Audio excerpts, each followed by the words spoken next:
farmers and everyone involved in our agricultural sector, and I've personally been delighted to meet with representatives of NFUS and other stakeholders on numerous occasions. On each, I have reiterated that the Government wants to strike a fair balance between supporting farmers and fixing our public finances and the public services on which our rural communities rely.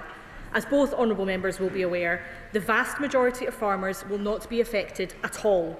They will be able to pass the family farm down to their children, just as previous generations have always done. Only the richest estates will be asked to pay, not small family farms. And that is a policy that we on this side of the House are proud to support. Thank you, Mr Speaker. And may I welcome the new ministerial team to the dispatch box, and particularly the Secretary of State back after nearly 20 years, Secretary of State of Scotland. Farmers watching that response will be thinking, frankly, what a load of tosh. So can I ask specifically to both the Secretary of State and the Minister, what representations have you made on behalf of farmers in Scotland to the Chancellor ahead of the budget? Mr Speaker, as I mentioned, we are in regular dialogue with farming stakeholders and we regularly consider the evidence that is presented to us. The thing that I would stress, however, is whilst we will always give evidence due consideration, indeed the Prime Minister said so from this very dispatch box last week at Prime Minister's questions, the thing from which we will not deviate is our policy objective, which is both to raise revenue but to introduce greater fairness to our tax system, and that's exactly what this change does. Thanks, Stevens. Thank you, Mr Speaker. Thank you, Mr Speaker. It's very clear that Scottish Labour and this government do not care and do not understand our rural communities. If we have no farmers, then there is no food. Will he listen, will she listen to the voices of rural Scots, of NFU Scotland and communities up and down this country and ask the Chancellor to rethink this ruinous inheritance tax reform? Mr Speaker, I myself am a representative of rural Scots, as indeed is the Secretary of State for Scotland, who is meeting farmer representatives in his constituency this very week. We are in ongoing dialogue with our constituents and with farming stakeholders, but I reiterate what we say in the course of those dialogues is we must introduce greater fairness to the system, and 3/4 of farmers will not be impacted whatsoever. Katrina Murray. Thank you, Mr Speaker. There are many factors that make family farms viable, including the ability to work the land and carry out what is a very physically demanding job. Does the Minister agree with me that tackling the fundamental problems in our NHS and the growing waiting lists in Scotland must be a priority when balancing competing pressures, given poor access to health care disproportionately affects those working in Scotland's farming and rural constituencies?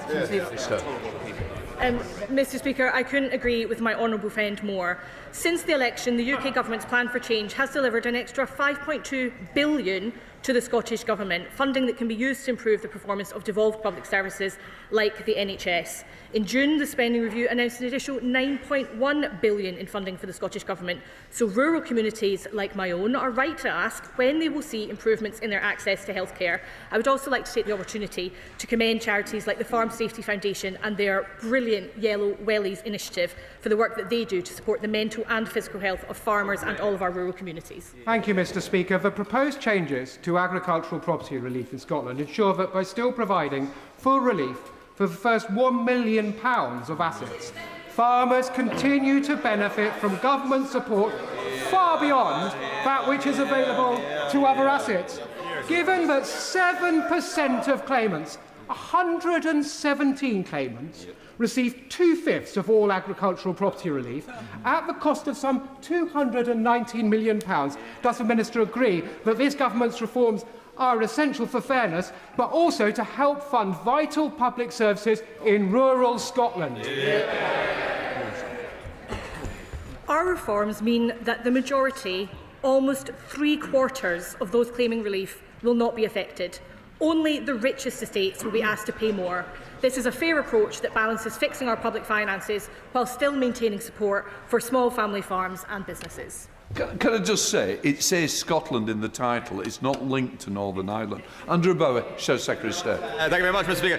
Mr Speaker, the agricultural sector is woven into the fabric of communities across Scotland. It employs thousands and contributes millions annually to the economy, but farmers across Scotland have been left in fear. Fear for their family's future and their way of life because of this government wanting to tax them out of existence. Now, despite the very clear messages from the farming community supported by the NFUS, this government is ploughing on regardless, completely ignoring the damage that they are doing. But that's just it, Mr. Speaker.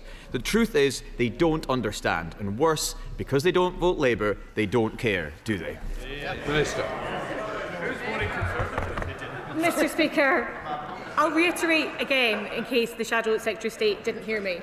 Both myself and the Secretary of State represent semi-rural and farming constituencies. We are in ongoing dialogue with constituents. We absolutely understand the pressures that they face, which is why we have said that we will support family farms and that only the very richest will be affected. Our constituents rely on public services and require investment in those public services, and that's exactly what this tax change was designed to do. Introduce fairness but also raise revenue that will benefit all of our communities, including rural Scots. Liberal Democrat spokesperson. Thank you, Mr. Speaker. Archibald Young, a foundry in my constituency, manufactures components that are vital to our national security, yet it now faces a devastating blow from Labour's tax changes. Food production too, as we're hearing, another cornerstone of national security, will be decimated by these measures. This goes to the heart of protecting our country. Does the Minister agree that Scottish businesses, which are essential to national security, must be safeguarded? And will the Minister commit to meeting with me and others with similar concerns to discuss this? Minister. Mr. Speaker, I'd be delighted to meet with the Honourable Lady and welcome to your new position in this House. Food security is indeed national security. National security is the #1 priority of this government. We are trying to safeguard it in a number of ways, including through our commitment to food security and indeed energy security, but I'd be delighted to discuss this with her further. Dr Ben Spence. Question number 2, please, Mr. Speaker. Welcome. Mr. Speaker, oil and gas from the North Sea will remain part of our energy system for decades to come. As a government, we are strengthening our energy security, and as part of that effort, we are investing in homegrown clean power energy through GB Energy. We are committed to a fair and orderly transition. Next week, I'll be in Aberdeen to meet with energy companies from across the North East. Dr Ben Spence. Thank you. We all know the government's energy policy is unsustainable. It's even reported that the Department for Energy Security and Net Zero is looking at authorising tiebacks to access new oil and gas wells using existing infrastructure in the North Sea. So will he acknowledge today that if we want to increase energy security and reduce energy prices for households and businesses, we must expand the use of energy resources available to us, including North Sea oil and gas? Mr. Speaker, as I sought to reflect in the first answer, oil and gas will be a central part of our energy mix in the United Kingdom for decades to come. But I think it's also right to recognise that there is a transition that needs to be managed, and there was an abject failure by the previous government to manage that transition. That's why we saw tens of thousands of jobs going in the North Sea without the level of investment that we're now seeing from GB Energy to manage that transition effectively. Total crime. Mr. Speaker, does the Minister agree with me that they've got a cheek? 77,000 jobs drifted out of the North Sea under that government, and they didn't lift a finger to do it. This government, along with the Scottish Government, invested £18 million in a transition fund to help oil and gas workers move into energy jobs. Now, that will be an uneven transition, but an inevitable one. But does he agree with me that that's what you get when you have a government with an industrial strategy that puts workers first? Mr. Speaker, I find myself in agreement with my honourable friend from the Western Isles. The North Sea has provided decades. The North Sea has provided decades of good jobs, not just for people from the Western Isles and across Scotland, but indeed the whole of the United Kingdom. The last Conservative government didn't believe in an industrial strategy. It's as basic as that. It's not just a difference of policy, it's a difference of philosophy. We believe in open markets and the active state. That's why we've set up GB Energy, that's why there's a transition fund, and that's why you can rely on Labour. Andrew Bowish, Secretary of State. Thank you very much, Mr. Speaker. And I'll take this opportunity to welcome the Secretary of State back to the dispatch box as Secretary of State for Scotland after his sabbatical over the last 20 or so years. His colleague, the Energy Secretary's messianic zeal to see the destruction of our oil and gas industry is having real-life consequences. Scottish workers are being made unemployed in their thousands, while this government bans the drilling and exploration of oil and gas in British waters and imports more gas from Norway, who are getting it from the very same sea we are prevented from exploiting ourselves. I mean, come on, Secretary of State, it is all a little unhinged, isn't it? Yes. Secretary of State. Mr. Speaker, where to begin with a government that has, on one hand, invested in GB Energy, has a transition fund, up against an opposition who abjectly failed in their responsibilities towards the North Sea? We just heard from our right honourable friend, 77,000 jobs lost. There's a record that you own, and we'll continue to point it out. Secretary of State, the Secretary of State for Energy is not the Messiah. Week after week, I come to this chamber to ask energy ministers and Scotland Office ministers why they are content to sacrifice one of this country's greatest national assets and allow highly skilled workers to go on the scrap heap or go overseas. As Scotland's man at the cabinet table, he knows it is his job to speak up for those people who are losing their jobs today, not to defend the Secretary of State for Energy. So will he explain that to the people of Aberdeen when he visits next week?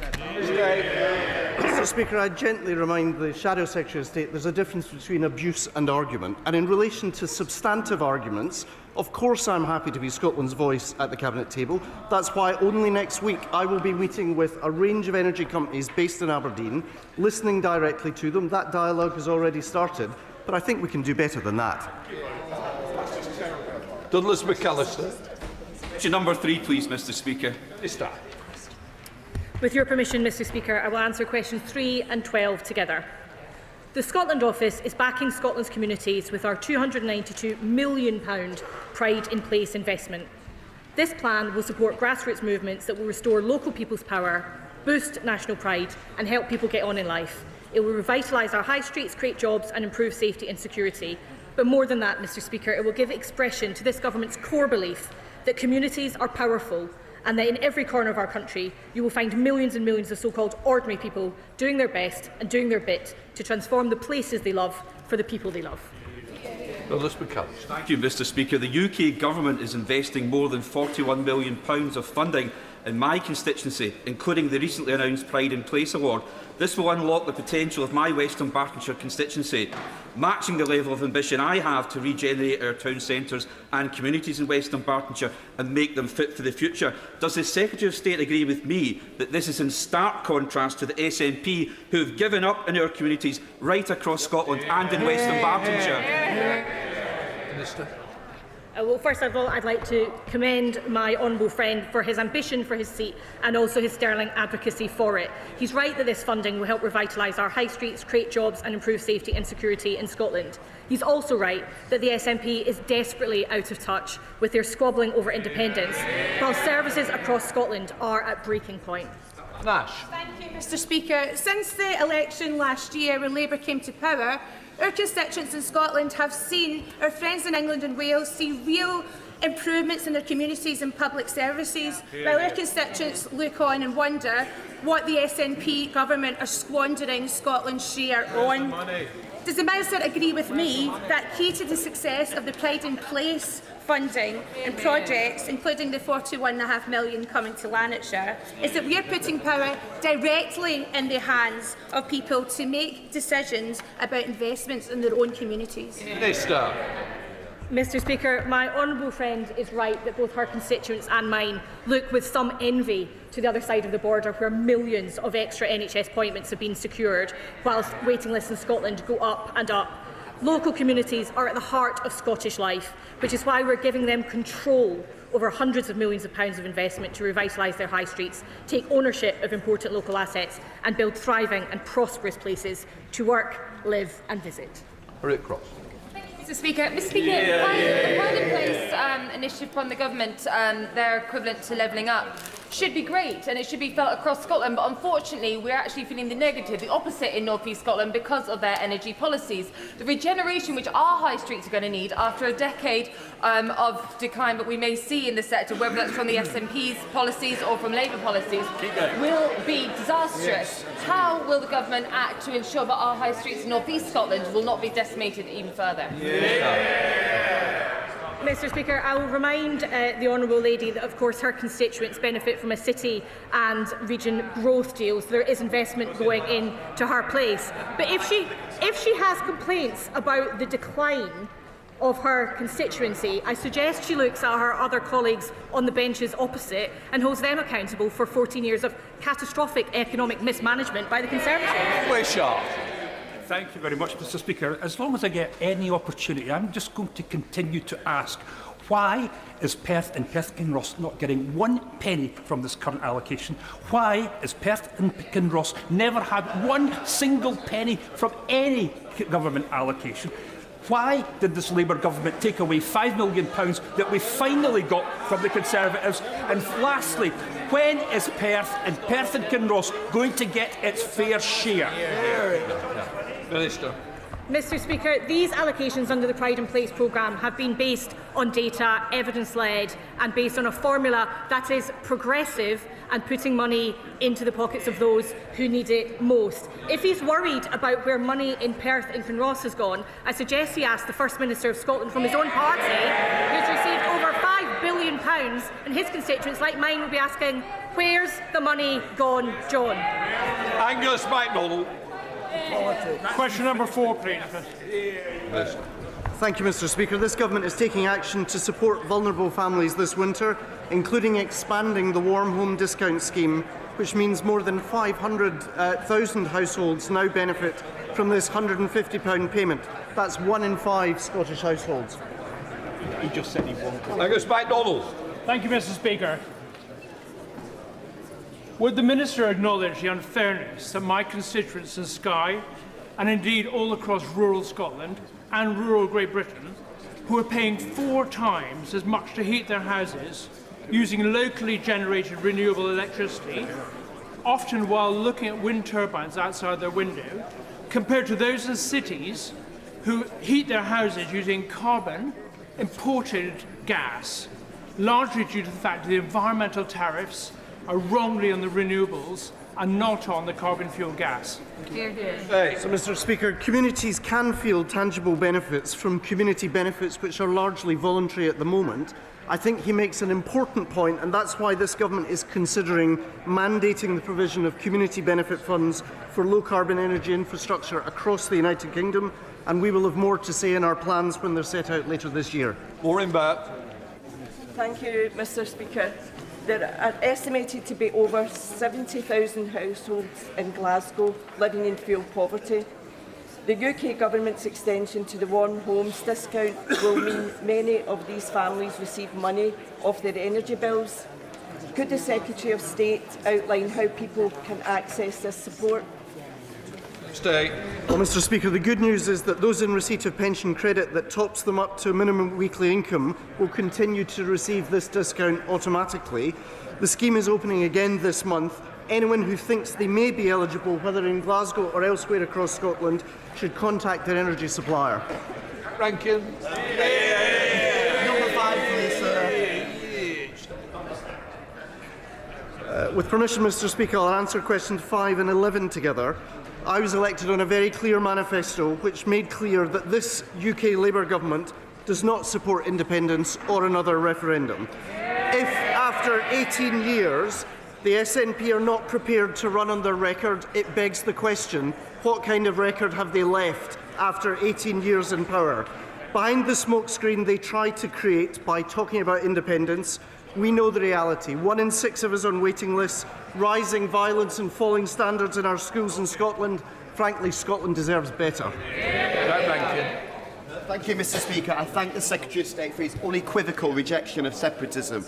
He will always find on this side of the House fellow colleagues that treasure this United Kingdom and will want to shout about the most successful alliance in political history. Can I ask specifically what steps he can take to prevent more taxpayers' cash being squandered as the SNP pursue their doomed dream? Well, Mr. Speaker, as my honourable friend made clear, we've committed £5.2 billion to the Scottish Government this year, the largest settlement in the 25 years of devolution. There's a very basic question that as Scots we are asking, where's the money gone, John? The reality is our services are getting worse, not better.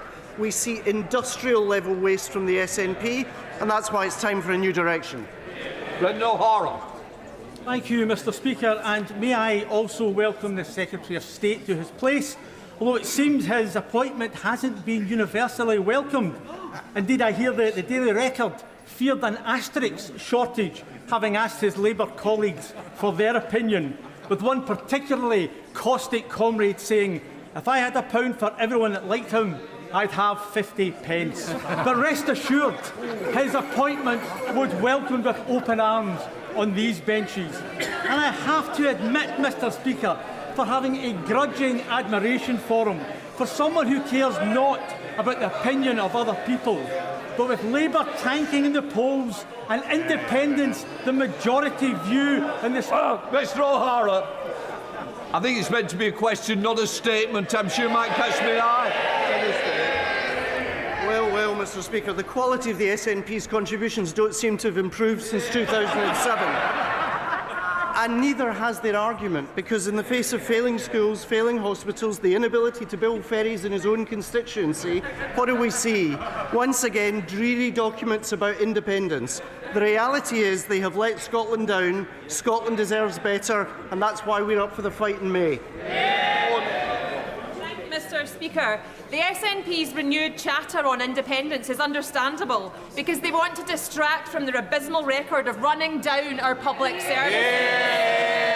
But given that their plans for defence of an independent Scotland include giving up the nuclear deterrent and replacing it with little more than a Scottish Navy comprising the Waverley and the Vital Spark, does the Minister agree that Vladimir Putin will be rubbing his hands with glee at their latest outbursts?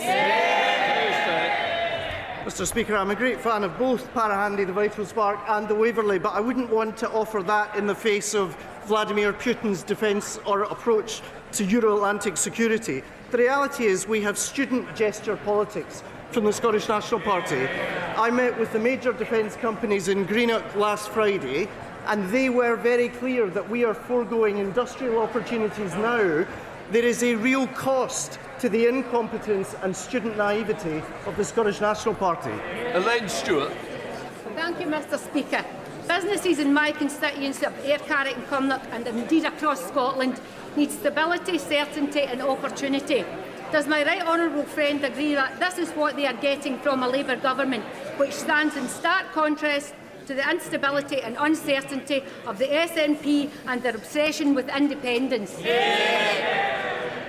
Well, Mr. Speaker, returning to the dispatch box as Secretary of State for Scotland, what's striking is the SNP's answers are no better than they were in 2017, 2014 or 2021.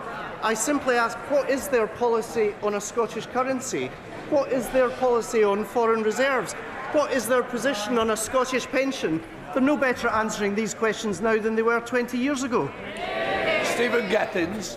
Mr. Speaker, can I join other certainly opposition members of Parliament in welcoming the Secretary of State to his place, and I'll wish him well in that job. Mr. Speaker, the Member of Parliament for Argyll and Bute isn't the only one with a quote that might be of interest to the Secretary of State. I've got another. There's one here. Can he tell us who said this? If there's a majority, an SNP majority, it's got to be looked at in Westminster. Who said that? Secretary of State. Mr. Speaker, I sense it might be myself, and we would take seriously any SNP majority. But if they were to be returned to office, I hope they would do better than they've done over the last 18 years. But I can assure you, on this side of the House, we're not anticipating defeat, we're working for victory. Stephen Gettins. Mr. Speaker, well, this might get just a little bit awkward. It wasn't the Secretary of State, although I do welcome his contribution to this. It was actually his boss, the leader of the Labour Party, the current Prime Minister, who's about to turn up. Very awkward indeed. There he is. Now, is he going to stick to that commitment, or are we going to see Labour break yet another promise? Mr. Speaker, not least because my boss has just turned up. I always agree with my boss. But the reality is this: we are clear and unequivocal that what we don't want is the breakup of the United Kingdom. As Scots, we made our choice in 2014, and that was a better future within the United Kingdom. Red Lake. 7, sir. Minister. This government is working tirelessly to reduce the cost of living in Scotland. We've introduced the national living wage, we've delivered a generational upgrade to workers' rights, and helped the Bank of England cut interest rates 5 times, putting money in people's pockets across Scotland. Furthermore, thanks to our stewardship, the IMF forecasts the UK to be the second fastest growing G7 economy this year. Scotland is the only part of the United Kingdom where child poverty is falling, and it's also the only part of Great Britain with a non-Labour government. I'm sure the Minister will agree with me the rest of the UK deserves better. And so will she be calling on the Chancellor to scrap the 2-child cap in the upcoming budget? Mr Speaker, there is a child poverty strategy on the way. It will be released in due course, and I can underscore our commitment to fighting child poverty with every breath that we have. It's what Labour governments have always done. It's what Labour government will do too. Brad Leishman. Thank you very much, Mr Speaker. This weekend, thousands of people will march in Edinburgh to say that Scotland demands better. And we are right to, because the Poverty Alliance say that 1 in 6 adults, around 1.2 million people, are living in food insecurity. What is the Scotland Office and wider Labour government doing to end food insecurity for Scots? Mr Speaker, our commitment to ending poverty is clear. We have had a clear focus on living standards. We have improved the fact that work now is increasingly paying, and we're focusing on making sure that none of Scotland's children are subject to the poverty he so vividly describes. Okay. Before we come to Prime Minister's questions, I'm sure the whole House will know that this weekend the Rugby League Ashes returns for the first time since 2003. I'd like to place on record my very best wishes to the England team, which will make the major rumble in London this weekend. It's the first of 3 matches against Australia. We now come to Ross Savage. Question number 1. Prime Minister. Thank you, Mr Speaker. On Sunday, we unveiled Labour's plan to recruit hundreds of thousands of workers into clean energy, creating quality, well-paid jobs in every quarter of the United Kingdom. On Monday, we announced the new V-level qualification to make sure every young person has the skills to realise their potential. On Tuesday, our first ever regional investment summit in Birmingham secured £10 billion in investment. And today we're announcing tough new penalties to end the scandal of pollution in our rivers and seas. Mr Speaker, that's national renewal with a Labour government. Mr Speaker, yesterday I met Claire Throssell, who is here with us in the gallery today. Her 2 young sons, Paul and Jack, were murdered 11 years ago this week by her abusive ex-husband after a family court ordered he should have unsupervised contact with them. Claire's bravery and her campaign is humbling. And today, I'm pleased we can announce that we will repeal the presumption of parental involvement, putting children's safety first. Yeah. This morning, I had meetings with ministerial colleagues and others, Mr Speaker, in addition to my duties in this House. I shall have further such meetings later today. Dr. Ross Savage. Thank you, Mr Speaker, and I would like to associate myself with the Prime Minister's sympathies extended towards Claire and commend her on her bravery. Mr Speaker, I regret to inform the House that yesterday there was a very, very serious breach of national security when my PMQ was photographed heading into number 10 through a transparent folder. However, the nation can rest easy. On this occasion, no state secrets were revealed. However, it does make me wonder whether this government can be trusted with a digital ID scheme that is mandatory in all but name. Can the Prime Minister...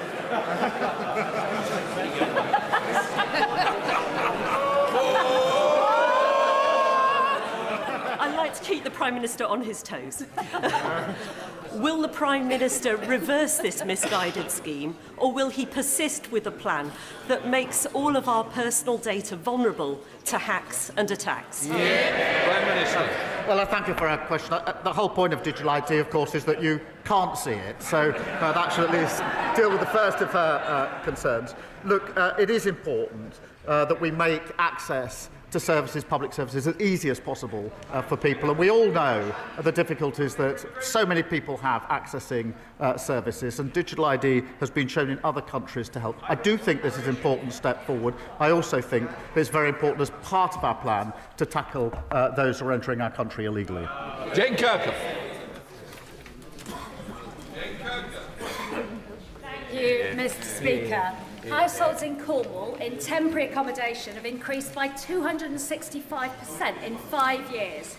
So I'm delighted that this Labour government is investing £39 million into social and affordable housing. In Cornwall, we're developing a strategy to provide housing at sites like Pydar in my constituency, which need support from Homes England.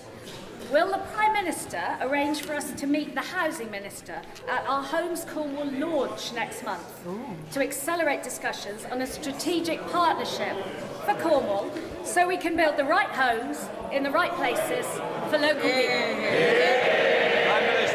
Well, I know the Housing Minister would be delighted to meet my honourable friend to help unlock new homes for her constituents. We are working closely with local authorities through our small sites aggregator to build new affordable homes on brownfield sites. My goal, Mr. Speaker, is to restore the dream of home and ownership, which was stolen by the government, by the opposition when they were in government. Thank you. Leader of the Opposition, Kemi Badenoch.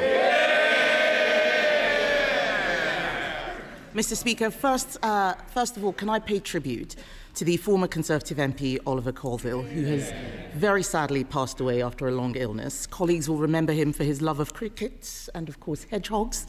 He will be very much missed.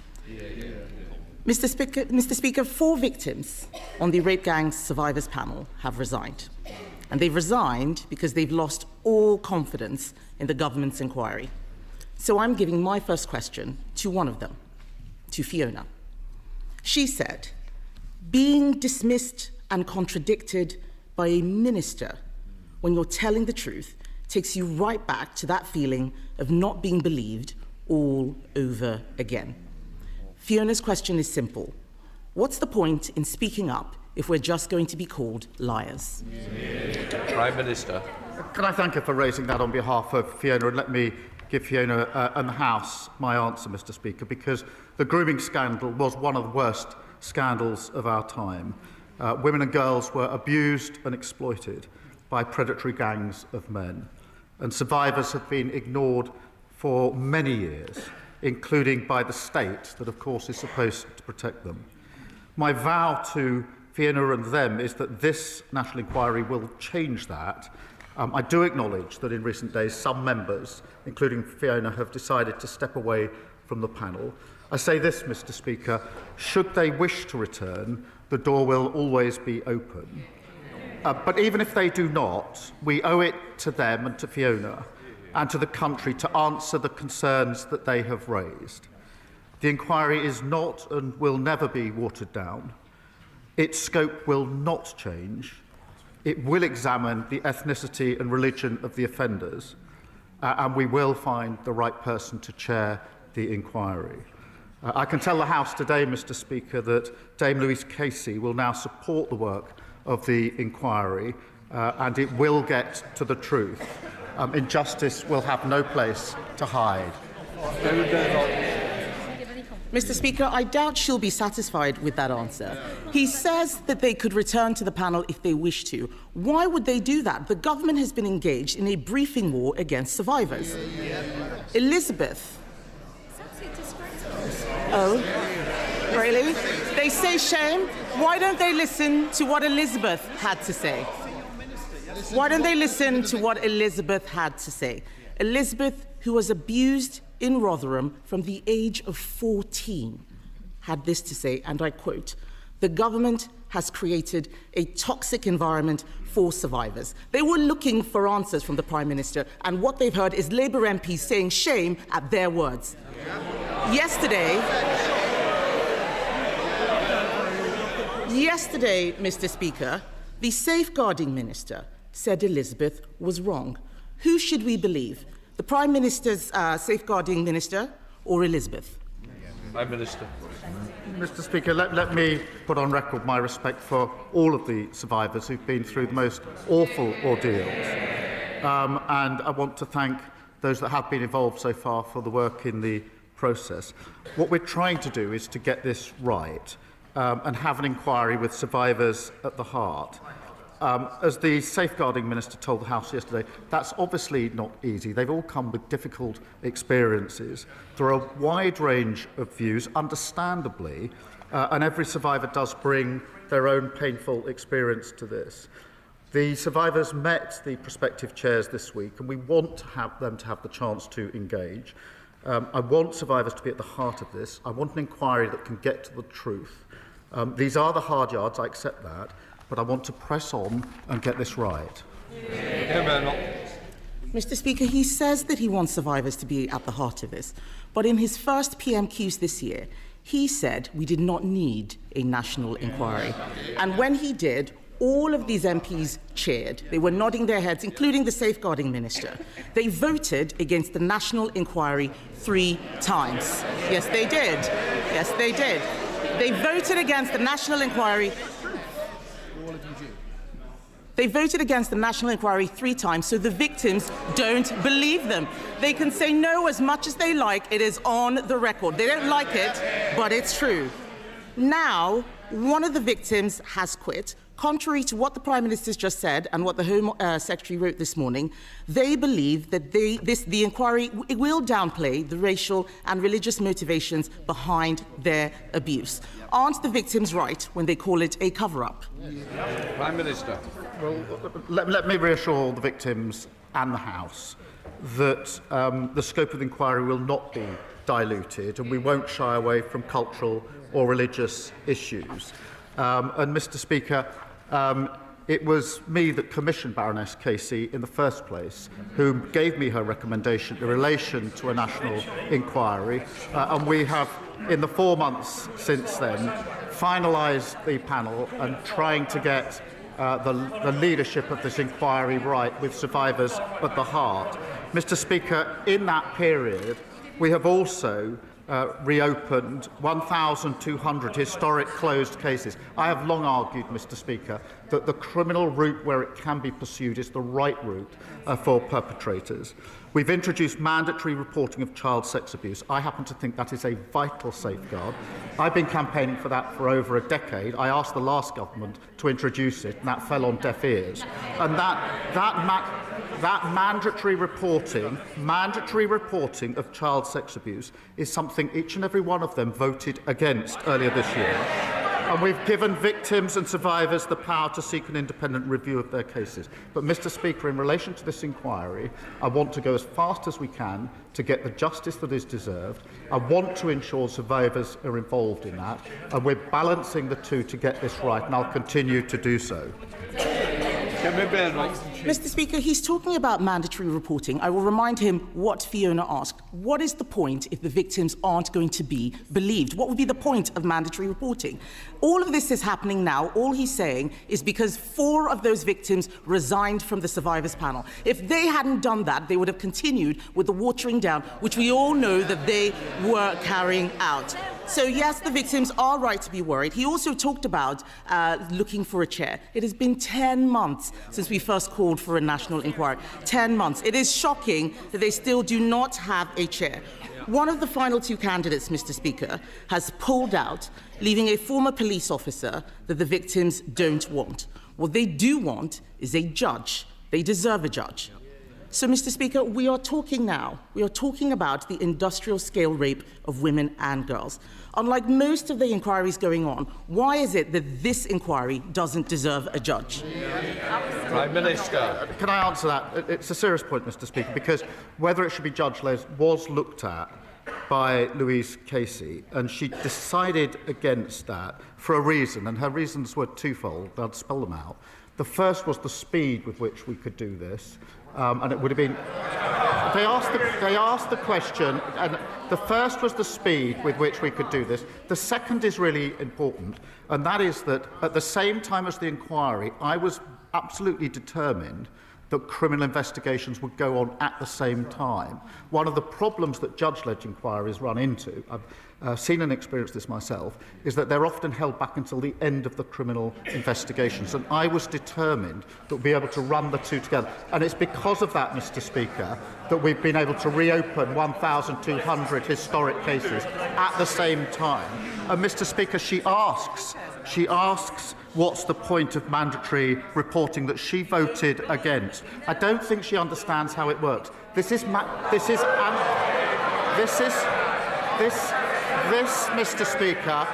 Mr. Speaker, is mandatory reporting of those that have had allegations made to them, and there's clear enough evidence they've then not passed that on. That is a fundamental problem in the system. That is why we've changed the law. They should hang their heads in shame for having voted against that vital protection.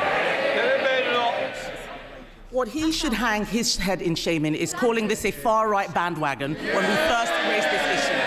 The deputy leader, the future deputy leader, we all know who's going to win, called this a dog whistle.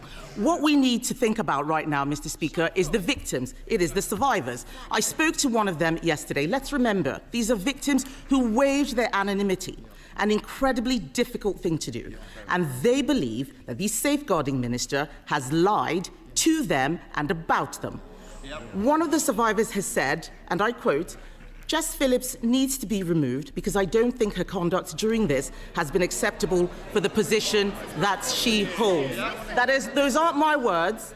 Those are the words of a survivor. It is a shame that Labour MPs are drowning that out.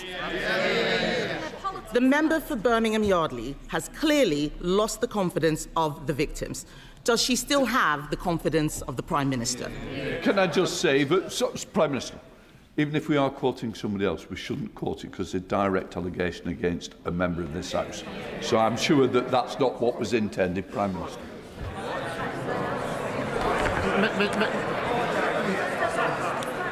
Mr. Speaker, I respect the views of all the survivors, and there are different views. I accept that.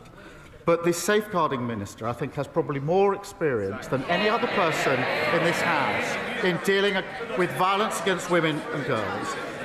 Alongside her will be Louise Casey. These two individuals, Mr. Speaker, have spent decades standing up for those who have been abused and sexually exploited. And I absolutely think they're the right people to take this forward.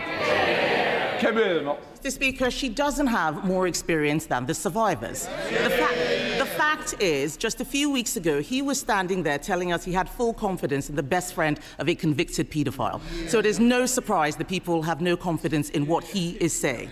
The victims have said that she should be sacked. We on this side of the House believe that she should be sacked because this is about Labour failure. Labour never wanted this inquiry. We demanded it. It has been Labour-run councils, Trafford, Bradford, Blackpool, that tried to suppress the truth.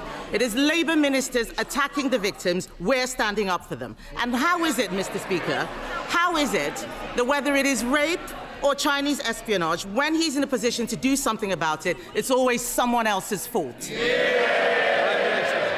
Mr. Speaker, my priorities are listening to and standing up for the survivors. That's why we're doing the work on the inquiry. That's why we've reopened the criminal cases, why we brought in mandatory reporting. But I would gently remind them they had 14 years in office. They barely mentioned this issue. And where there were inquiries, they failed to act on them. We have done more in the time we've been in office than they did in 14 long years. Thank you very much, Mr. Speaker. Mental ill health affects 1 in 4 of us.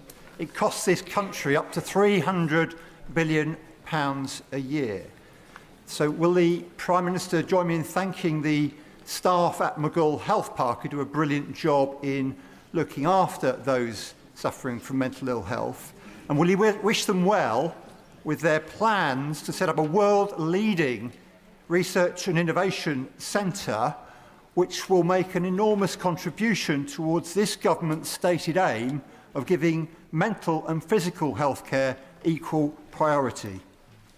Prime Minister. Well, of course I join in thanking the staff at McGull Health Park. Mr. Speaker, we are investing £15.6 billion to bring down mental health waiting lists, vital in continuing to drive down inactivity and helping people to get the care that they need. In the upcoming multi-year capital budgets, we will enable NHS Trust to accelerate decisions on local priorities, and that could include developments like the Mental Health Digital Research Centre that he champions. Leader of the Liberal Democrats, Sir Ed Davey. Thank you, Mr. Speaker. Can I agree with the Prime Minister about the words he said about Claire Frossell? And agree with him that it's right that we change the law, and I hope it's named after her sons, Jack and Paul. Mr. Speaker, given the revelations about Royal Lodge, does the Prime Minister agree that this House needs to properly scrutinise the Crown Estate to ensure taxpayers' interests are protected? The Chancellor herself has said that the current arrangements are wrong, so will the Prime Minister support a select committee inquiry so all those involved can be called for evidence, including the current occupant? Prime Minister. Well, it's important in relation to all properties, Crown properties, that there is proper scrutiny. I certainly support that. Sir Ed Davey. Well, Mr. Speaker, I hope the House can look at this properly and all people can be summoned to the relevant committee. But turning to the economy now, Mr. Speaker, I know members opposite are relieved. They are finally allowed to say the Conservatives' Brexit deal is a disaster. But, Mr. Speaker, that can't just be a political ruse to attack the honourable member for Clacton, however much he deserves it. Or even worse, Mr. Speaker, or even worse, Mr. Speaker, given we still have the highest inflation in the G7, it mustn't be a smokescreen to raise taxes on ordinary people. Mr. Speaker, it must be a call to action. So will the Prime Minister act now to repair the Brexit damage by negotiating a new UK-EU customs union to boost Britain's trade and grow our economy? No, I don't think that's the way forward. What we've done is to have a much closer relationship with the EU, recognising the damage done by the flawed Brexit deal that the party opposite negotiated. We've also struck deals with India and with the US, record investment into this country, and the fastest growing economy in the G7 in the first half of this year. Daniel Francis. Thank you, Mr. Speaker. This summer, I visited every road across the Bexley and Crayford constituency to reporting potholes to ensure the £895,000 given by this Labour government to the Conservative Controlled Council in the London Borough of Bexley is spent. However, the Conservative Cabinet member responsible for roads on the council wrote to our local newspaper asking that I stop reporting potholes because it was causing work for the council. Will the Prime Minister join with me in urging my Conservative council to get on and spend that money to make roads like May Place Road East safe to drive on?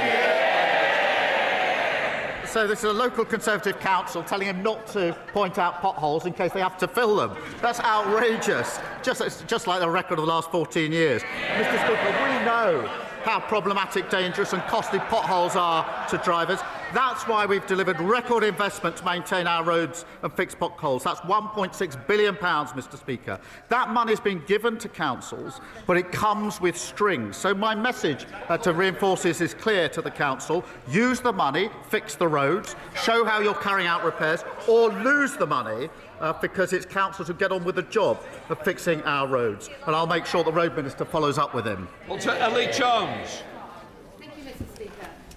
Given that the TUC has calculated that the wealthiest 10% of households in the UK hold more wealth than everyone else in the country put together, does the Prime Minister agree with me that it is inequality, not immigration, that is a threat to our country? Well, Prime Minister. Mr. Speaker, we need to deal both with the levels of immigration and with inequality, and that's what this government is doing. And as we get on with trying to boost our economy, can I gently point out that if we want more equality, if we want our economy to be stronger, their party needs to start voting for some of the measures that will make it necessary. Michelle Walsh. Thank you, Mr. Speaker. In March 2022, I gave birth to my son by emergency C-section. Both my son and my life put at risk by a failing maternity service. In Nottinghamshire, we know failing maternity services far too well, with harm caused to mothers, babies and fathers. Over 2,400 families involved in the Donna Ockington inquiry. So does the Prime Minister agree with me that grief must be the engine of change, and where previous governments has failed, it is imperative that this government transforms maternity services so that every birth is an informed birth and every birth is a safe birth? Prime Minister. Well, can I extend my gratitude to my honourable friend and for all of those who spoke for their powerful and moving stories in the baby loss debate, I think, on Monday, Mr. Speaker. And I can assure her, I was actually at the Pride of Britain Awards on Monday night, and very many people came forward to me having heard some of the speeches from this House, particularly the personal testimonies. And so those stories really did have power in making the argument. We do need to fix what needs fixing, so we'll fix the maternity services, improve safety and make sure every mother is heard and gets high-quality care, Mr. Speaker. Mr. Speaker, my constituents have so many questions they'd like to ask the Prime Minister, but I'll settle for one today. Can the Prime Minister define when grey belt is really grey? Prime Minister. Well, Mr. Speaker, let me give a simple example. We had an example of green belt, which was in fact a car park where building didn't take place, a non-green belt, which was an open playing field where building did take place. That doesn't make sense to me, and that's why we've got the policy we have. Thank you, Mr. Speaker. 12-year-old Millie Blair from Oundle, who joins us today in the gallery along with her mum Gemma, her sister Jessica and her dad Gordon. On Millie's 11th birthday, she was diagnosed with a rare bone cancer, which led to her leg being amputated. Millie attends Prince William School but cannot access the lower playing field because the slope is too steep. Her parents, the school and I have asked the East Midlands Academy Trust to put in a ramp. They've refused, claiming they are not subject to certain parts of the Equalities Act. Would the Prime Minister agree with me that the Trust has an absolute moral obligation to make these adjustments so that Millie can have full access to all of the school so she can play and thrive with all of her friends? Prime Minister. Can I just welcome Millie to the gallery? She's looking down. I appreciate the members opposite can't see it, but she's smiling down with the courage and positivity that I know is everything to her, and we absolutely salute that, and we're humbled by it. In relation to the decision, Mr. Speaker, I really do find it hard to understand how a school trust could make a decision like that in relation to the ramp. And rather than, as it were, berate them from here, I would just implore them on behalf of, I think, everybody here, and Millie in particular, to just look again and please, I hope with the endorsement of the whole House, to reconsider that decision, put that ramp in and match the positivity and the courage that Millie has shown all of us. And I thank the honourable friend for raising this campaign. Will Foster. Thank you, Mr. Speaker. The Times has reported that local elections across the country will be delayed for a second year in a row. The leader of my local authority, Surrey County Council, has had to go on record to say that he hasn't called for elections to be cancelled, but other Conservatives clearly have. Mr. Speaker, can the Prime Minister give me a cast-iron guarantee that my constituents in Woking and others across the country will not lose their democratic right to vote? Prime Minister. Well, I thank him for his question, and he knows we inherited a situation where local councils were underfunded and millions were wasted on duplication. By reforming the system, which is what we're doing, we will save money and reinvest it in improved public services. In Surrey, just in response to his question, we expect the elections to be in the new unitary councils, and we'll be setting out the planned timetable very shortly. Alan Strickland. Thank you, Mr. Speaker. Central to growing our economy is delivering major events that drive footfall and investment. So does the Prime Minister share my disappointment that since Reform took over the running of Durham County Council, they've slashed funding for Durham Pride, which brings in 20,000 people a year. So they can't cope with accountability, Mr. Speaker. They have cancelled the Lumiere Festival, which has brought nearly 1.5 million people into County Durham since it started, undermining businesses, undermining communities. Would the Prime Minister agree that if Reform can't run one county council, they certainly can't run Scotland, Wales or our United Kingdom? Well, he's absolutely right to point out, as voters in Durham can see, what you get if you vote Reform is total chaos and broken promises. Mr. Speaker, councils have a vital role in our communities, and it's not just Durham where Reform are doing real. I think 4 councillors in Kent have just been suspended for bringing the party into disrepute. I mean, bring the party into disrepute is quite something for a party whose Welsh leader accepts Russian bribes to spread Putin's propaganda. Sir Ashley Fox. Mr. Speaker, Western Hospice Care provides an invaluable service for my constituents with a terminal illness. The hospice now faces an increased bill for national insurance charges of £139,000 a year as a result of the Chancellor's jobs tax. Now, the Prime Minister will know that the money he's announced for capital expenditure can't be used for day-to-day running expenses. He will know that the money he's announced for children's hospices won't benefit Western Hospice Care. So what help can he offer Western Hospice Care as they struggle under the tax burden imposed by his government? Prime Minister. Mr. Speaker, we're putting in the support that we can for hospices, and of course the money that we've put aside at the budget for the NHS is absolutely crucial in relation to that. The NHS was underfunded for 14 long years. We've now put the funding in to allow the NHS to do the work that it needs. Julie Bibb.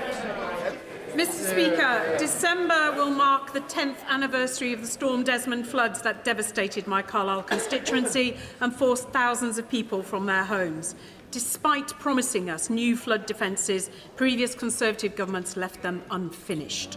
With climate-related rainfalls forecast to increase in the North West over the next decade, does the Prime Minister agree with me that the climate change sceptic policies peddled by some of the parties opposite are both reckless and dangerous? And will he assure the people of Carlisle that this Labour government will defend our great border city? Prime Minister. Well, Mr. Speaker, she's absolutely right that the Tories left our flood defences in their worst state on record.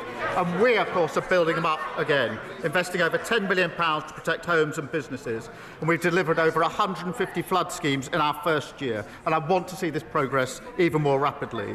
My honourable friend is a superb champion on this issue. We provided £300,000 to complete the feasibility study for stronger defences in her constituency. Chairman Hall. Mr. Speaker, as last week's urgent question highlighted, Jehoots, the pharmacy non-provider, is effectively de facto bankrupt and possibly even insolvent too.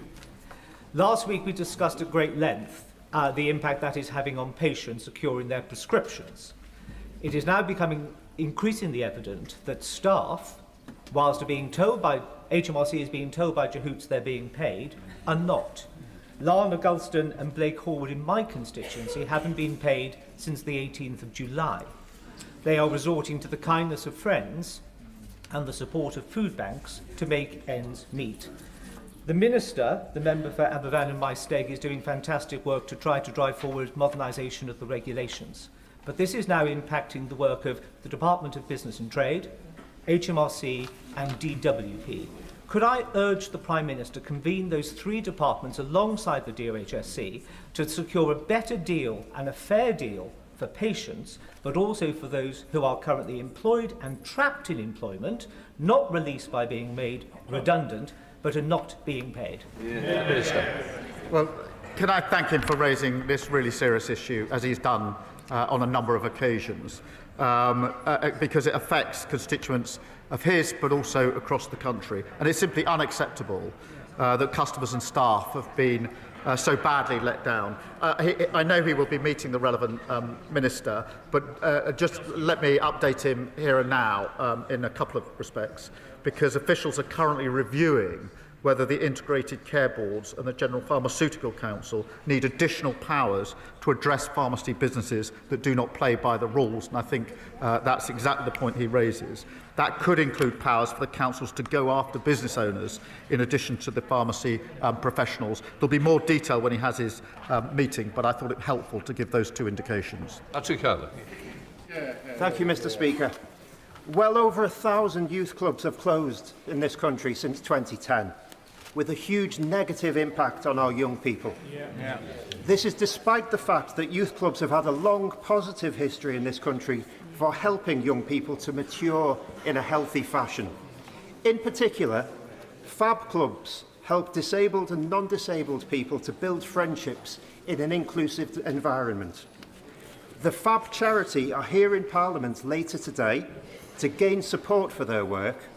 So can I ask the Prime Minister to commend the work that they do, and can I also ask him to consider how best to support the youth club movement to help the next generation of young people grow into well-adjusted adults? Well, can I thank my honourable friend for his question? He's a credit to his community. I know firsthand he's done so much hard work to help heal, to rebuild and to look to a brighter future for Southport.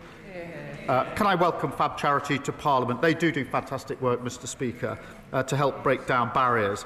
And I'm proud that Labour is backing our youth clubs with £30 million of grant funding, doubling the numbers of youth hubs and providing a youth guarantee with earning or learning guaranteed for our young people. Our national youth strategy will be set out in the autumn. Rebecca Smith.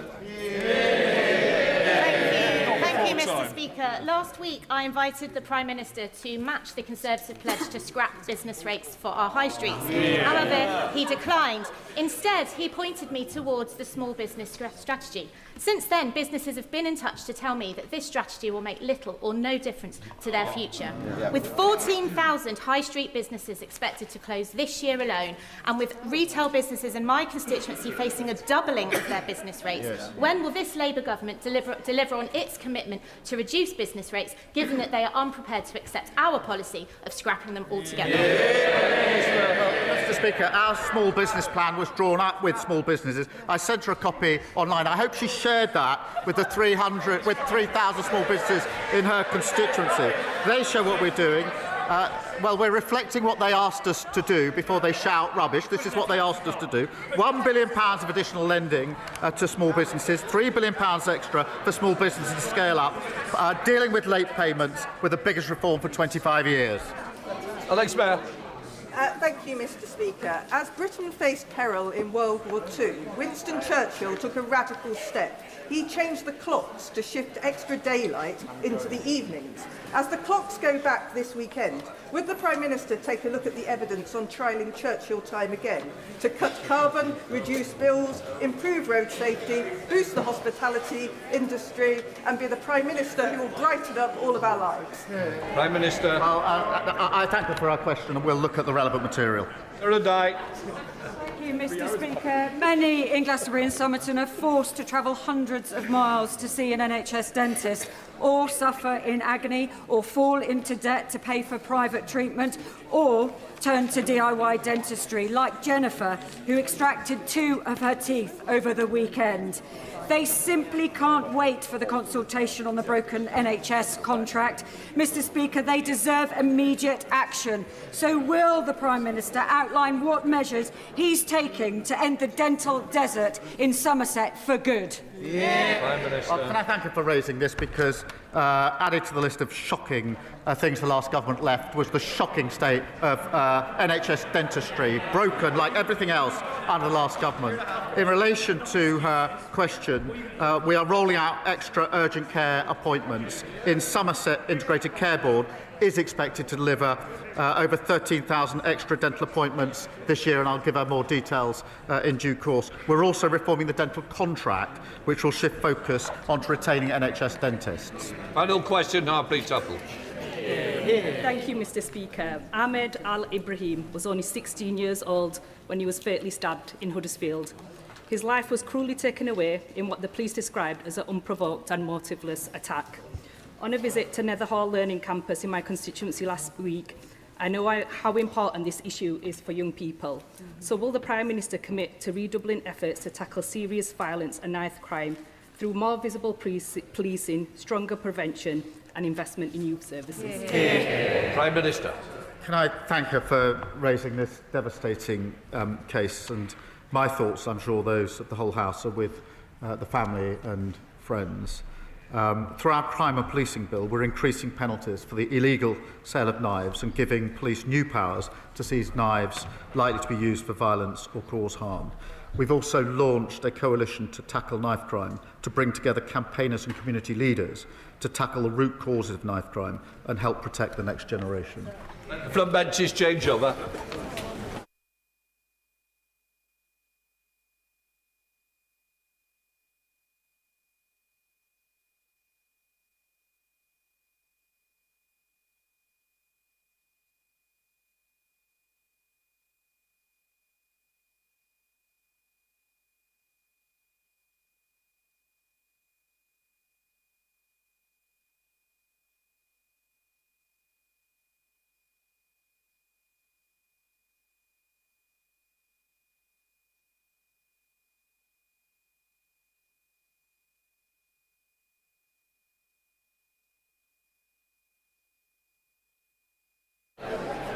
If colleagues could exit the chamber quietly and quickly, we will move on to the statement shortly. Quietly and quickly.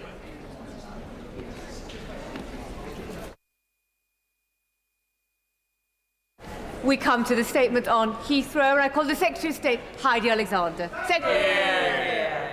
Thank you, Madam Deputy Speaker. I would like to update the House on the steps this government is taking to realise the benefits of expansion at Heathrow Airport, having invited proposals for a third runway earlier this year.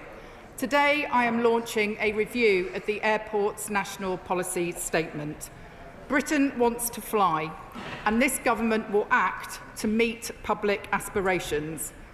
Our review of the AMPS will ensure that while we unlock long-term capacity for more flights at the nation's only hub airport, we will also meet our obligations to passengers, communities and the environment. Today is a step forward for UK aviation and infrastructure, supporting growth in the economy and enabling a modern, efficient transport system that harnesses international investment, boosts connectivity and strengthens UK competitiveness. We are committed to making a decision on a third runway at Heathrow within this Parliament, and we are clear on our ambition to see flights taking off on a new runway in 2035. We said we would get on with this, and we have. When the previous government set up the Davis Commission, it took them 5 years to publish the original draft AMPS. We'll get to the same point in 18 months, with the process completed by the end of 2026, showing our commitment to delivering progress swiftly but also robustly. When we say we back the builders, not the blockers, we mean it. But this is not a blank cheque. Expansion at Heathrow must minimise cost for passengers and customers. The taxpayer must not be expected to foot the bill. That is why the scheme will be privately financed, both the core project and the related infrastructure improvements.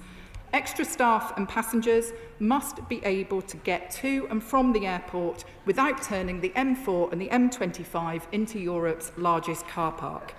Crucially, the expansion must align with our legal, environmental and climate commitments.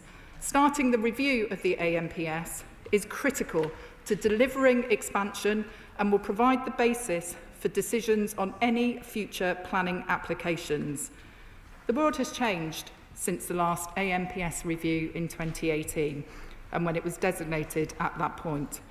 New environmental and climate obligations have been introduced and patterns of travel have changed. Stand in pretty much any UK airport this summer though, and you will have seen the busiest summer on record. We could put our head in the sand and pretend that this isn't the case, but we would be doing a disservice to our economy and the next generation. That is why, in carrying out this review, we will consider how any proposed scheme must meet 4 clear tests: that it contributes to economic growth across the country, that it meets our air quality obligations, that it is consistent with our noise commitments, and crucially, that it aligns with our legal obligations on climate change, including net zero. We will seek the independent opinion of the Climate Change Committee, and I will be writing to them shortly to request this advice. Whilst a third runway at Heathrow has been factored into Carbon Budget 6, it is right that we update our modelling and seek the views of the CCC. Given the national importance of Heathrow, we will also consider naming the airport as critical national priority infrastructure, in line with our approach to low-carbon energy projects. We are further considering whether to name a statutory undertaker as an appropriate person to carry out the project under the Planning Act of 2008, providing additional clarity to stakeholders and the local community. It is clear that this is a large and complex programme that requires a thorough and evidence-led approach. Over the coming months, my department will develop analysis on economic and environmental impacts of expansion. We will also undertake an appraisal of sustainability as required by statute, alongside a habitats regulation assessment and other necessary technical work. If amendments are needed to the AMPS as a result of the review, we expect to consult on an amended policy statement by next summer. Communities will be able to have their say, and we will shortly publish an updated stakeholder engagement approach to ensure transparency and fairness throughout the process. Madam Deputy Speaker, earlier this year, we invited potential promoters to submit proposals for delivering a third runway at Heathrow. 7 proposals were received and were considered by officials from the Department for Transport, from the Treasury, and expert financial and technical advisors. Following this assessment, 2 potential schemes remain under active consideration: a proposal from Heathrow Airport Limited and a proposal from the Aurora Group. We know we must provide as much clarity and certainty for communities, investors and users of Heathrow as soon as possible. So we are seeking further information on the 2 proposed schemes with a view to reaching a final decision on a single scheme to inform the remainder of the AMPS review by the end of November. When making this decision, we will consider the interoperability of the proposed scheme with its existing infrastructure, the plans for transport to and from the airport and associated road schemes, the land take and impact on surrounding homes and communities, the evidence that the scheme can be privately financed, and the economic benefits of the scheme. This government is committed to moving quickly, but we will also do this properly. To deliver the scheme on time, the government is also pressing ahead with a series of enabling reforms. The Planning and Infrastructure Bill will streamline the delivery of major infrastructure, including Heathrow. This includes faster consenting routes and more proportionate consultations. On judicial reviews, we have announced that we will work with the judiciary to cut the amount of time it takes for a review to move through the court system for national policy statements and nationally significant infrastructure projects. We are establishing the UK Airspace Design Service to deliver modernised airspace. This will initially prioritise airspace design for the London region, supporting both Heathrow and the wider network. This will also make flight paths more efficient, so planes spend less time over London. We will initiate slot reform to ensure future allocation maximises benefits of an expanded Heathrow, as well as approved growth at Gatwick and Luton for passengers, local communities and businesses. Expanding Heathrow will be one of the largest infrastructure projects in the UK. Rigorous and effective cost control will be essential to its success, both in minimising any impact on airline charges and costs to passengers and in maintaining credibility with financial markets. The government will therefore work with the Civil Aviation Authority to review the framework for economic regulation for capacity expansion at Heathrow, ensuring the model provides strong incentives for cost-effective delivery. We expect the CAA to publish a working paper in November with a view to this work completing next summer. Madam Deputy Speaker, this is a landmark opportunity for Heathrow, for the aviation sector and for the UK economy. The Government remains fully committed to ensuring the expansion is delivered in a way that is timely, cost-efficient and environmentally responsible. I commend this statement to the House. I call the Shadow Transport Minister, Richard Holden. Thank you very much indeed, Madam Deputy Speaker. And I'm grateful to the Secretary of State for her statement and also for advanced sight of it. Mr. Speaker, this statement should have been brought to the House months ago. The Secretary of State surely recognises that today marks a delay and an acknowledgement of that rather than the decisive move forward. The truth is that this whole process has come about it the wrong way round, with recent announcements on Gatwick and Heathrow not driven by planned or prepared work, but by a clear attempt to divert attention from the government's growing list of crises, scandals and cover-ups, rather than any clear plan for the future of British aviation. However, we on these benches nonetheless welcome the fact that the statement has finally been brought forward to the House, because both the aviation sector and passengers deserve clarity, as do local people who will be affected, and we hope that they will see sensible mitigations from these proposals. So can the Secretary of State also confirm what assessment the government has undertaken so far of the total costs of Heathrow expansion, given that one of the central estimates now stands at almost £50 billion, excluding an extra potentially £10 billion of further surface access works. Those figures would quadruple Heathrow's current asset base, already responsible for some of the highest passenger charges in the world. And if Britain is to remain competitive on the global stage, these costs must be kept down, not driven up. Crucially too, how will the government therefore ensure that these costs are minimised, not maximised? As I'm sure the Secretary of State, like me, does not want those costs directly passed on to airlines and then passengers in higher fees, because affordability must be at the heart of any credible aviation strategy. Maintaining affordable flights is crucial for passengers, so can the Secretary of State assure the House that the Heathrow expansion will not result in significant pass-through costs, especially given how this government's rises in air passenger duty, the jobs tax and now real concerns over business rates will also affect the aviation sector. I understand too that the Chancellor has claimed a third runway will be operational by 2035, something that the Secretary of State has reflected today, and she wants to see spade in the grounds during this Parliament. Of course, we welcome reforms enabled to do that. These reforms, however, will not have any teeth unless the government commits to backing our plan to scrap the Climate Change Act. Otherwise, Heathrow expansion will face judicial review after judicial review, bogging down the process, driving up costs and delivering further delay. Even Labour's Mayor of London has said that he won't hesitate to launch legal challenges against a third runway. So can the Secretary of State commit to ensuring that her own Labour colleagues, including those she worked for previously, and allies will not be the ones who prevent this important project from ever seeing the light of day?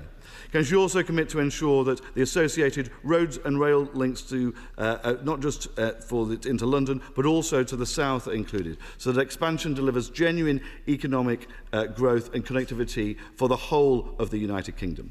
Madam Deputy Speaker, the Conservatives would end the constant threat of judicial review and eco-warfare to ensure that infrastructure across the country can finally be delivered on time and on budget and in Britain's national interest. It was great to hear her words on this from the dispatch box, but will these reforms she's talking about with the judiciary actually come into force before the decisions on Heathrow and the DCO are made, or will they be subject to the current situation we're facing? We on these benches recognise that greater competition is the most effective way to deliver value for money and reduce costs to consumers. And I am grateful that the Secretary of State for her statement acknowledges that Heathrow expansion must minimise costs. But the only way to achieve that is through real and genuine competition. Heathrow's current structure has a potential to create perverse incentives that reward higher spending rather than efficiency, pushing up charges for passengers and airlines. And I note that the commitment from the CAA's review into economic regulation will begin in November, but that review must look seriously and fundamentally about how to embed competition and reverse perverse incentives. So can I ask the Secretary of State how she and the CAA intend to bring competition to the heart of delivering this project? And will she commit to that review, she said before summer, or in summer next year? Will it be before the summer recess so this House will have time to scrutinise it too? While this government continues to splurge cash, hike up taxes and debt and tie Britain in eco-warfare with their green allies, only Conservatives would restore confidence, break that cycle and deliver a stronger economy with world-class aviation at its heart. Sadly, under this government, taxes have risen to historic highs. They've imposed a punishing jobs tax and borrowing has soared to the highest levels since 2010 outside the pandemic, with £100 billion now there in annual debt interest payments. A third runaway alone will not shield the country from the consequences of Labour's economic mismanagement, but is a project that must be delivered correctly and responsibly, and must also put passengers at its heart.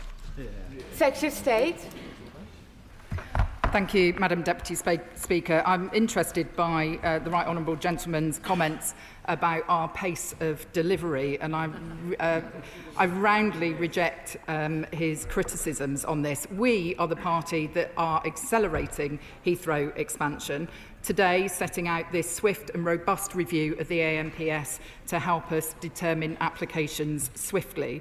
Previous work to get a final Airports National Policy Statement by the last government took more than 5 years. This government will do it 3 years faster, Madam Deputy Speaker. We are getting on with the job, taking the important and sometimes difficult decisions to get Britain building. And I gently remind him that when his great ally and mentor, Boris Johnson, was Prime Minister, he went to such lengths to duck decisions on this issue that he ended up in Afghanistan. Madam Deputy Speaker, the Honourable Gentleman is absolutely right to care about consumers and cost control, and that's precisely why we are reviewing the AMPS and why we are starting the work via the Civil Aviation Authority on the model of economic regulation. I would say this to him: if we fail to plan for future capacity, prices will rise and choice will shrink. This review will be integral in keeping the UK competitive and connected by ensuring sufficient capacity, fair competition between global hub airports and sustainable growth. I agree with him that consumers deserve affordable fares and greener aviation, and that is what we are working to deliver. Madam Deputy Speaker, he also asks about climate change, service access, our reforms to judicial reviews. On service access, I can be clear with him that we expect this project and associated infrastructure improvements to be privately financed. Through the AMPS review, we will be looking holistically at public transport requirements, be that Southern Rail access, Western Rail access, how people get to and from central London.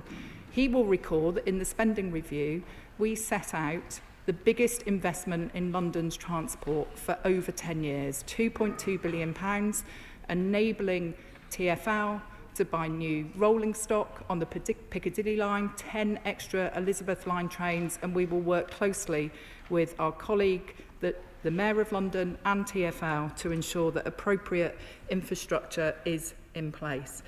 He talks about the changes that we are making to judicial review, and I would simply say this to him: we are acting where his government had their head in the sand. I am confident that the CAA will look carefully at competition issues in the work that they are doing.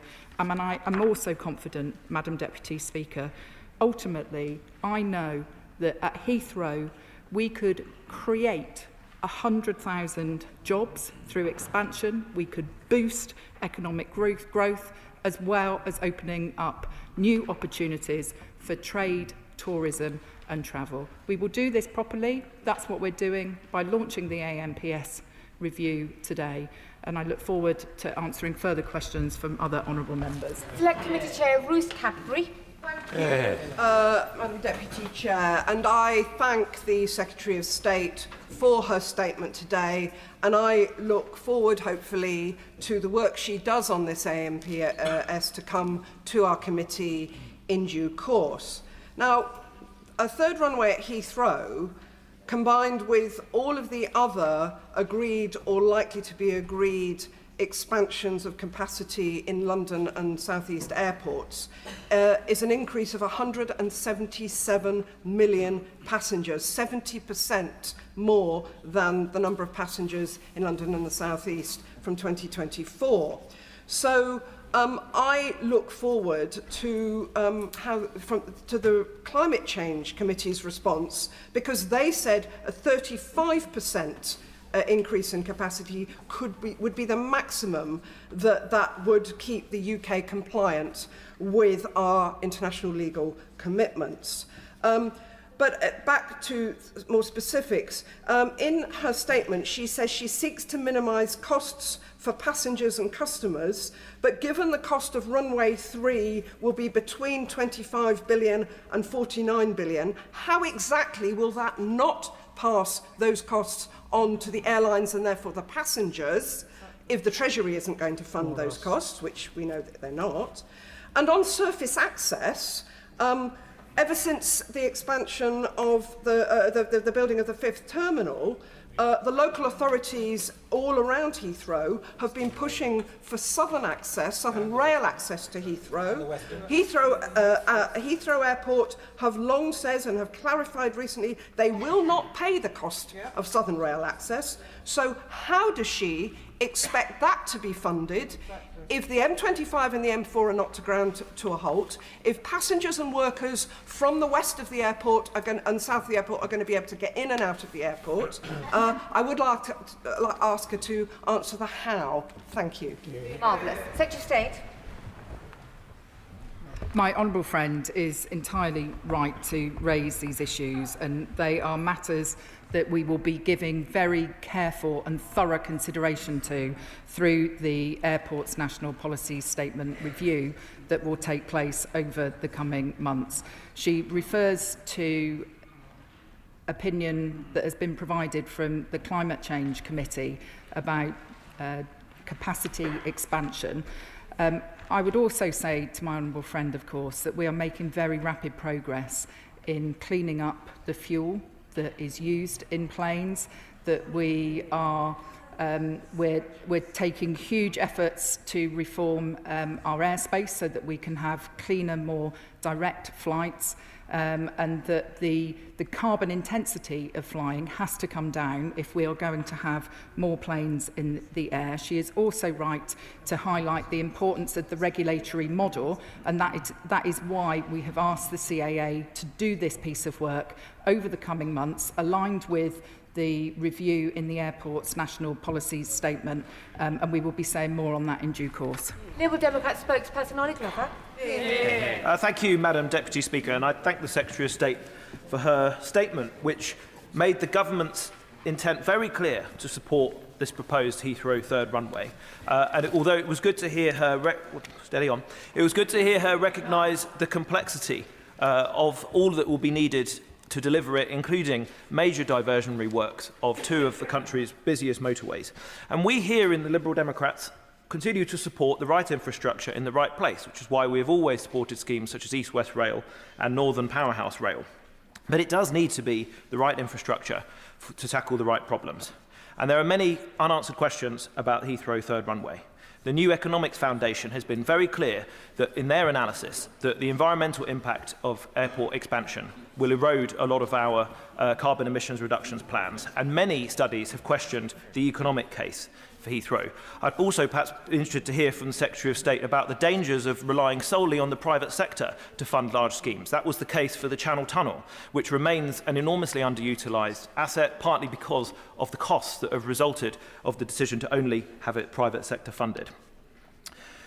It's welcome that the Secretary of State has made her support for this subject to 4 tests, but I do detect perhaps a slight hint of cognitive dissonance and contradiction, given that at the same time the government is setting out timelines for delivering something that they say is subject to 4 tests. So can I ask her very specifically, She mentioned the Climate Change Committee and that she will hear its independent advice. I asked the Secretary of State, if the Climate Change Committee decides that the preferred option for Heathrow third runway is incompatible with our carbon emissions and our net zero targets, will she drop her support for this third runway? Secretary of State. Can I start by congratulating the honourable gentleman on his appointment? He refers to research that has been done by the New Economics Foundation, and I should be clear with him that this government is absolutely committed to reaching net zero for the whole economy by 2050, and that we will meet our climate change obligations as set out in the Climate Change Act. We've also been clear repeatedly that any airport expansion proposals will need to demonstrate that they contribute to economic growth and can be delivered in line with the UK's legally binding climate change commitment. We will be engaging with the CCC as part of the AMPS review. Heathrow is only one part of the process. Of course, the expansion of Heathrow, Luton, Gatwick and Bristol airports, it was factored in to Carbon Budget 7, and he will know that the government in the coming weeks will be publishing its updated delivery plan for carbon budgets 4 to 6. I don't think we should see economic growth and our climate change commitments as being inconsistent with one another.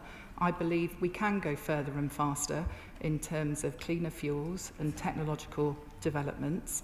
But I am also clear that people want to fly, and I don't think this government should get on the wrong side of public aspiration. John McDonnell. Can I first of all express my sympathy for the Secretary of State? She knows from her past experience that this is like watching a political car crash in action, and it's been thrust upon her by the Chancellor, so I express my sympathy for that. Because she knows that Heathrow have made a clear commitment they're not going to pay for the infrastructure. She knows that landing charges will go up, so passengers will pay for it. And she knows there's no way we can meet our climate change targets if this goes ahead. So that's why I express my sympathy. She's been given an impossible task. I just want, from my specific constituency interest, as she will know because Heathrow's in my constituency, she mentioned that the stakeholder engagement process will be published shortly. Could she be a bit more precise, first of all, about that timescale, and also what measures will be included in that? Because the House does need to know that in my constituency, 4,500 homes will be demolished or rendered unlivable. 15,000 people will lose their homes. We'll lose 3 schools. Whole communities will go. So my constituents will want to know, want to ask the question, where are they going to live? Where are their children going to be educated? And what will happen to their overall community? We just need some certainty now, and the certainty from my point of view is to recognise that this is a white elephant. It's almost like watching HS2 all over again. State. I'm sure it won't come as a surprise to my honourable friend if I reject his characterisation of the work that I am doing. I see this as an opportunity, Madam Deputy Speaker, to improve our connectivity as a nation, to improve UK competitiveness and to ensure that we are delivering for businesses and passengers all across the UK. I do understand why my honourable friend raises the interests of his constituents who live closest to the proposed expansion, and he asked me for more detail about the timeline of consultation going forward. If through the AMPS review we make changes to the AMPS, then there will be a consultation that is done on that next year, and we are working on a timeline that would see a new AMPS designated by the end of next year. But I do give him a commitment to meaningful engagement and consultation, and we will be setting out the document that I refer to in my statement, which is a new stakeholder engagement approach, so that people will be treated with fairness, and we will be acting with transparency throughout this process. Can I ask colleagues to keep the questions short so I can get everybody in? Lincoln Joel. Thank you, Madam Deputy Speaker. Whilst I sympathise with the member for Hayden Harlington, my Spelthorne constituency is on the southern side of Heathrow Airport, and the residents of Stanwell Moor, some 520 homes, are half a mile away from the southern perimeter. They have put up with a lot, including appalling behaviour by Uber drivers, by holiday parking near them, and with noise pollution. Can I ask that the consultation approach directly engages with the people of Stanwell Moor, and that we baseline the situation today as regards air and sound pollution by really measuring it, so that we know the impact that is subsequently going to take place as a result of this airport expansion? There will be a very thorough review of the noise requirements in the current AMPS and the mitigations that are currently set out in that document, and I can give him a commitment that will be meaningful engagement with his constituents. Thank you, Madam Speaker. Can my right honourable friend confirm this is not a done deal? Will there be, as part of the NPS review process, full and independent analysis of economic costs and benefits, of environmental effects, and of demand in London and the South East, given airport expansion elsewhere? As she says, the world has changed since 2018. Can my constituents, who will be seriously and detrimentally affected by any further expansion of Heathrow, be assured the government has their best interests at heart? Madam Deputy Speaker, we will do this properly, and as the Secretary of State for Transport and as someone who may ultimately be the decision maker on any future planning application, I assure my honourable friend that I will approach this issue with an open mind and will apply the highest standards of professionalism and probity to the process that I'm currently overseeing. Spencer. Madam Deputy Speaker, Egham in my constituency is 5 miles away from Heathrow, and it's not the fact that it's overflown that I want to ask about today. The Shadow Secretary of State for Transport visited the patch on Monday, and we waited 12 minutes while level crossing barriers were down in Pooley Green. Now, she didn't mention trains as part of the consultation. Is that going to be within scope? Because if the expansion does go ahead, we desperately need to deal with our level crossings and have better rail access from Egham to Heathrow to make this work. Secretary of State. Thank you, Mr. Speaker. I do agree that we need to deal with the issue of level crossings on the rail network, and we will be looking holistically at rail requirements as part of the AMPS review. Thank you, Mr. Speaker, and I thank the Secretary of State for her statement this afternoon, and I'm pleased to hear that this will be a thorough and meaningful consultation, because even though my Vauxhall and Camberwell Green constituency isn't near the airport, we do, and constituents write to me on a regular basis, constituents from Camberwell, Stockwell and Brixton suffering from air pollution and noise pollution as well.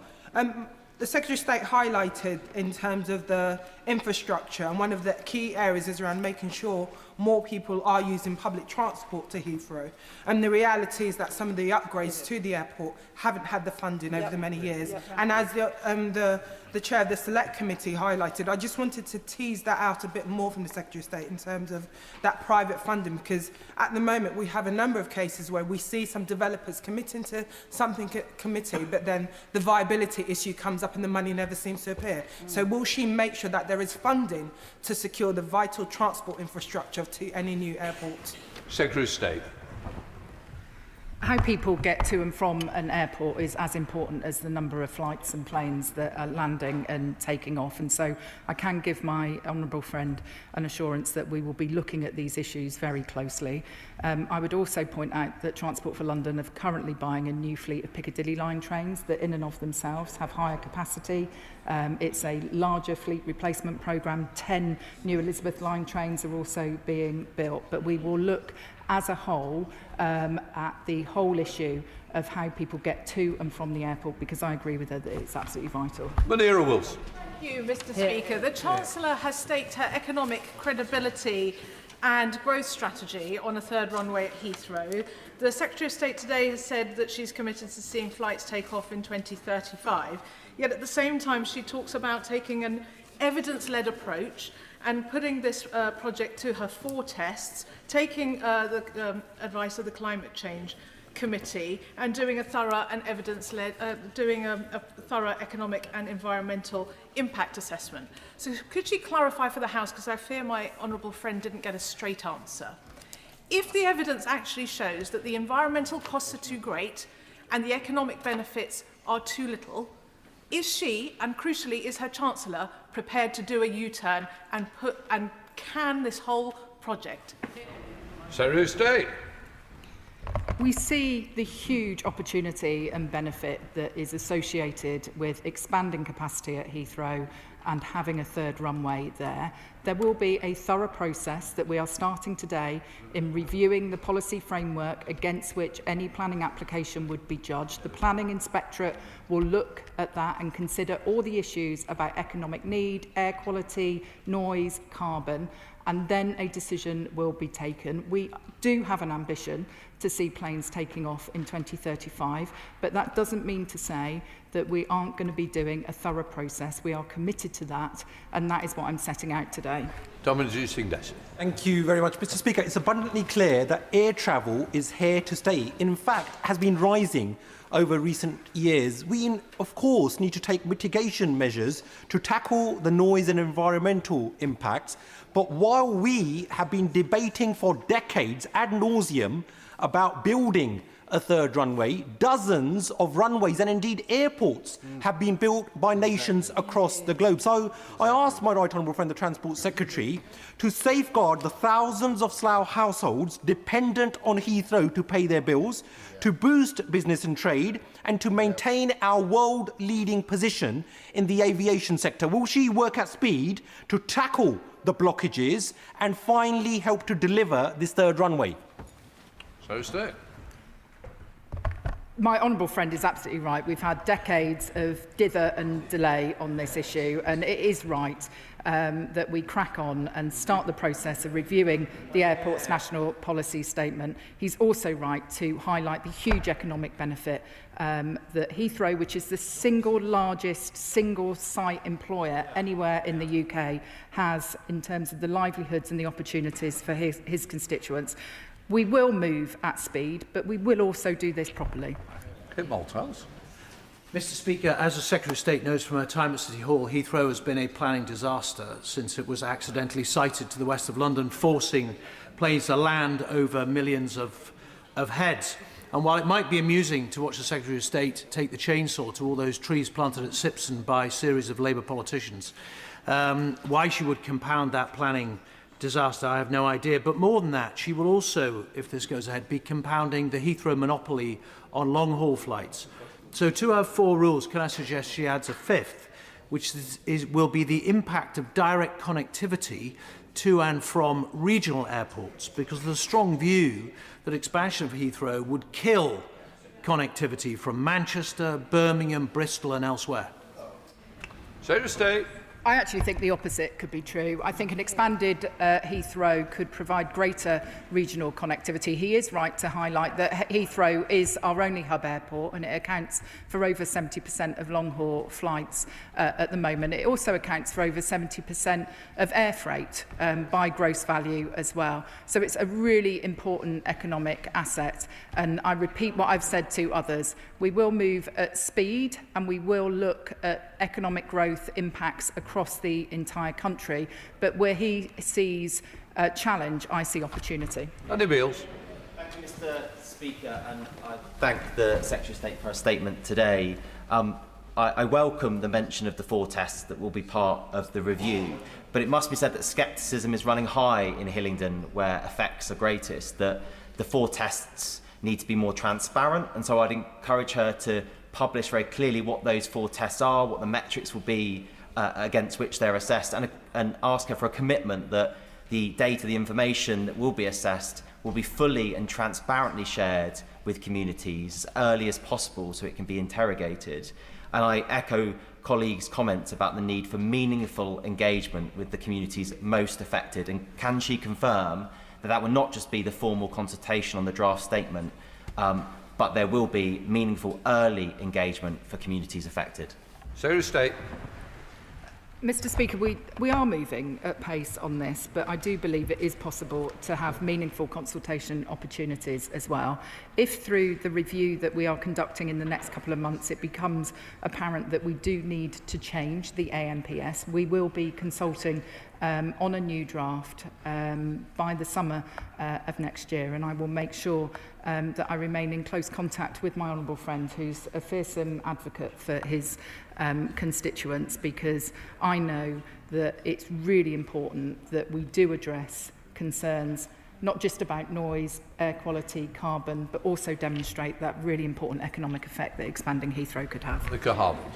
Mr Speaker, my constituents in Esher and Walton, particularly along the river in Molesey and Dittons, are very concerned about the increase in noise pollution from a third runway at Heathrow. Noise pollution which already affects us. So how can they be reassured that their views will be taken into account, unlike the top-down centralised planning policies that this government has implemented? So will the 4 tests be both transparent, meaningful and readily available to constituents? And can I please ask again, should it be shown that the climate commitments of the UK will not be met by this expansion, will the Minister U-turn? This is the start of the process and not the end of the process. We will be transparent. We will be clear about those 4 tests. We will consult on an amended AMPS if that is required following the review. A planning application would then come forward. There would be consultation around that. There would be a public inquiry led by the planning inspector. There will be ample opportunity for people to make their views known on this. And I refer her to the remarks that I made earlier about treating this whole process with professionalism and integrity to make sure that we make the right decision for the future of the country. Thank you, Mr Speaker. Heathrow aircraft noise has a very significantly detrimental impact on my constituents in Putney.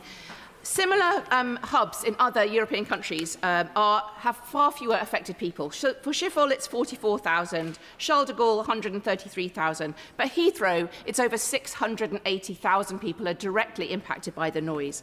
But currently, there's no legal noise limit. So I welcome the mentions of noise in the Minister's statement today. Will the Minister commit to a binding noise limit within the new strategy, as well as very strong environmental limits and full community consultation in this process? Secretary of State. I can tell my honourable friend that the current AMPS does set out very clear requirements on noise that any scheme would have to meet, and we will review those requirements alongside any necessary mitigation requirements, and we will consult on any changes. I should also say that the rules around the operation of a night flight ban, including the exact timings of such a ban, would be defined in consultation with local communities and relevant stakeholders. Sir Olney. Thank you very much, Mr Speaker. The DfT's own updated appraisal report shows that the economic benefits of a third runway are either exaggerated or misguided. The Labour government are yet to produce their economic analysis, and meanwhile Heathrow Limited are in over £15 billion worth of debt, and their own proposal has increased in cost by 50% since 2016. So what makes the Secretary of State so confident that private financing is going to be found, not just for the proposals on the table, but for all of the surface transport upgrades that are going to be required? Secretary of State. The 2 promoters that remain in the scheme will be responsible for securing private investment and have expressed to me confidence that this scheme can go forward. I would also gently point out to the Honourable Lady that there is huge support for this amongst the business community, whether it's the CBI, the Federation of Small Businesses, the British Chamber of Commerce. They all support Heathrow expansion, as do regional business groups from across the UK. Thank you, Mr Speaker. The Environmental Audit Committee has just completed some very detailed work on aviation expansion, which we'll be announcing soon. One of the things that came across with the Climate Change Committee were advising demand management as one of the ways in which this should be delivered consistent with our environmental commitments. I'm glad that the Secretary of State has reaffirmed that it will have to be consistent with that. But she can just tell us, will demand management be a part of it? What assessment has she made about the aspects that will require government policy rather than things that are within Heathrow's gift, such as the expansion of sustainable aviation fuel and others.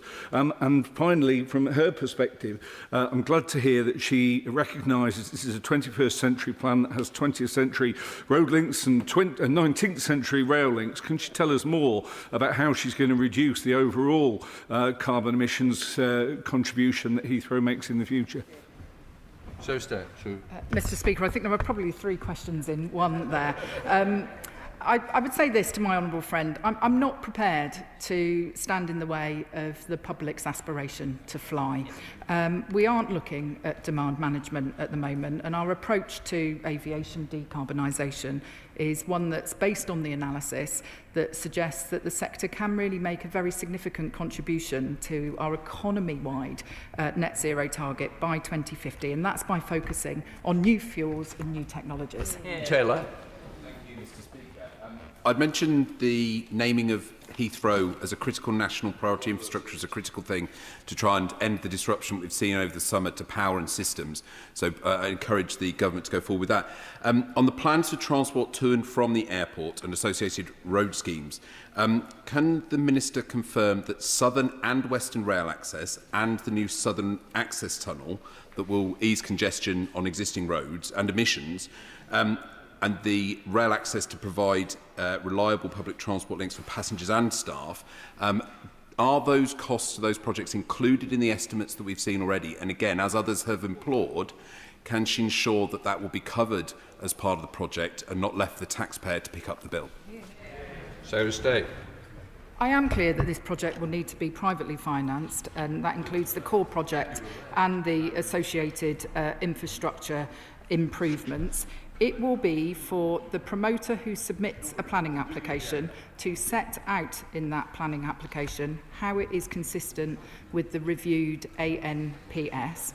But I refer him to the remarks that I did make earlier. I am clear that we need to ensure that the M4 and the M25 doesn't turn into a car park, because that won't result in the successful operation of the airport.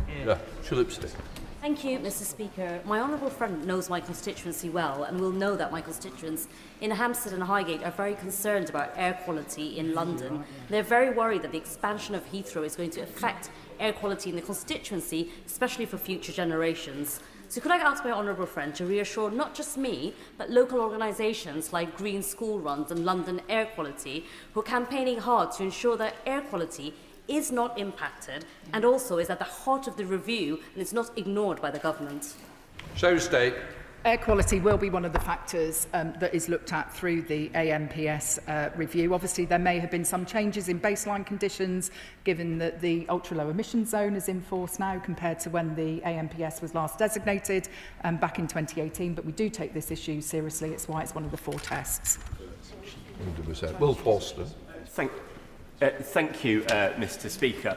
About an hour ago, the Prime Minister didn't answer my cast iron guarantee, so I wonder if the Secretary of State can do a bit better. My constituency of Woking is 16 minutes from Heathrow, yet has no rail link to our country's busiest airport. Can she give me a cast iron guarantee that if this airport is expanded, that Woking will finally get the rail link it needs? Far be it from me to give a different answer to the one which the Prime Minister gave. What I can assure him of is that we will be looking at rail in detail through the ANPS review and the public transport requirements in order to be able to have an expanded Heathrow with a 3rd runway that operates successfully. Thank you, Mr. Speaker. Providing jobs for 800 people and supporting a further 7,000, East Midlands Airport is a fantastic example of how aviation powers regional growth. Does my right honourable friend agree that whether it's Heathrow expansion or East Midlands Airport, delivering sustainable expansion in aviation isn't just about flights, it's about delivering jobs, apprenticeships, growth and securing Britain's leading role as a green aerospace and aviation leader? So stay. My honourable friend is right, and I know that East Midlands Airport plays a particularly important role when it comes to air freight as well, second only to Heathrow, and I think that's something that we don't talk enough about, given the importance to the economy, but I welcome the comments he's made. Judge. Thank you very much, Mr. Speaker. Now, I am and always will be a proud Yorkshireman, but I lived in West London for a number of years, so I'm aware of the diverse range of views on Heathrow expansion. I certainly don't subscribe to the Luddite NIMBYism of the Honourable Member for Hammersmith and Chiswick. But can I ask the Secretary of State what consideration she has given to potential Chinese investment into this critical national infrastructure? So stay. It will be for the promoters of any future scheme to secure financing for the development. I can reassure him that national security always comes first and foremost for this government, but we are keen to secure international investment so that we can boost UK competitiveness and improve global connectivity. It's central to everything we're trying to do. Alex Smith. Thank you, Mr. Speaker. With regards to a new airports national policy statement, can the Secretary of State clarify if airports is in the plural? And if so, will she be looking to change the planning process so that it can take into account the cumulative environmental impact of different airport expansions around the country? So stay. The review of the airport's national policy statement is site-specific for Heathrow. In terms of the other applications that I have dealt with respect to Luton and Gatwick in the last couple of months, we did so using the Making Best Use of Runways policy, but the AMPS is specific to Heathrow. Sean Barr. Speaker, Britain wants to thrive, but all I can hear is this government once again prioritising the needs of the most wealthy, most frequent flyers above those of us on the ground. So can the Secretary of State tell me what crumbs of our carbon budget will remain for the rest of us in our lives after this review is complete and after the fudge on Gatwick? If the tests say no, will she say no as well? So stay. I refer the Honourable Lady to the remarks I've made previously about carbon budgets. I would say this to her, though. I dispute the fact that it's only the wealthiest in this country that want to fly. And it may make me sad, but one of the highlights of life for me is, frankly, the bacon butty on an EasyJet flight to a Greek island in the summer. And I think that's an aspiration that is shared by a lot of the British public. John Slinger. Thank you, Mr. Speaker. Can I reassure my right honourable friend that many on this side want us to get on and build, baby, build? Much of the national conversation is understandably London-centric. Can my right honourable friend assure the House that regional airports, particularly those in the West Midlands, are being considered by the government, particularly the communities and the businesses that they support? So stay. I can assure my honourable friend that this government is ambitious for all airports across the UK, including regional airports. I was with the Chief Executive of Birmingham Airport only yesterday, and I'm really excited about their £300 million investment that they announced at the Regional Investment Summit yesterday into that airport. And just as with the expansion of Heathrow, there is huge potential for driving economic growth through our regional airports as well. Sammy Wilson. Mr. Speaker. Whilst most of the comments today have been critical, regions across the United Kingdom need a strong hub airport, and Heathrow provides that. And I would just seek assurances from the Secretary of State that, first of all, slots at any expanded airport will be ensured for flights from regional airports, and also warn her that given the way in which the climate change targets in Northern Ireland have been used to stop major infrastructure projects such as major roads, is she confident that by sticking by the Climate Change Act here that we are not giving a weapon to those who are opposed to this project and will use the courts to ensure that they get it stopped? Secretary of State. The honourable gentleman is right to highlight the opportunity for other regional airports and the regional connections that an expanded Heathrow could provide. It has been operating at about 95% capacity for much of the past 2 decades. And so we are taking slot reform forward and we will be looking closely at a range of issues to make sure that we are maximising the contribution of that process to our economy. Jacob Colley. Thank you, Mr. Speaker. Can I thank the Transport Secretary for her statement and recognise the national importance of this project? As she said, we must ensure that the whole of the United Kingdom benefits from this project should it go ahead, and I'm particularly keen that firms across Staffordshire and the Midlands are involved. So if she does approve this scheme, can she say how British firms will play their part in this nationally significant project? So state. My honourable friend is right to highlight the very significant supply chain that will exist, not just in respect to the construction of a third runway at Heathrow, but in terms of the expanded airport and the opportunity that presents to the aviation sector. We will be reviewing the economic impacts through the AMPS review, and so there will be more detail available on all of that in due course. Vicky Slade. Thank you, Mr. Speaker. Can the Secretary of State update the House with a bit more detail on the progress of the airspace modernisation regarding to noise, as residents in my constituency in Dorset on the flight path for Bournemouth Airport have no nighttime restrictions, seeing massive increases, and in places like Dorset they're being disturbed in their homes in their sleep. And if regional airports are not going to be included, can the Secretary of State explain when we can get something further on regional airports? So said. This government has moved with speed to set up the UK Airspace Design Service, and we plan to have that mobilised by the end of the year. The first region we will be looking at is London, partly to do with the connection to expansion schemes in London as well. If she wants to write to me with the details of what her constituents are experiencing, I will look into the matter further for her. Ben Coleman. Thank you, Mr. Speaker. Does my right honourable friend recognise the severe concerns that my constituents in Fulham will have about aspects of this proposal, particularly the noise aspects, and hence the interest they will be taking in ensuring that the 4 tests are properly adhered to? Can she reassure me that she has no intention of watering down the AMPS to lessen the noise commitments in it? So state.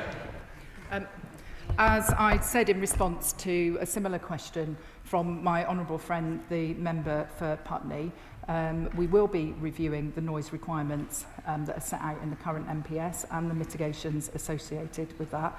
I have no intention, as I stand here today, to diminish in any way those requirements, but we will be looking at the new technology that's associated with new aircraft and new planes, and we will be doing a thorough piece of work. If any changes are made, we will consult on that before next summer. Thank you very much, Mr. Speaker. As far back as 2019, there was talk of manufacturing and the logistics hubs for the Heathrow hub actually being sited in Northern Ireland.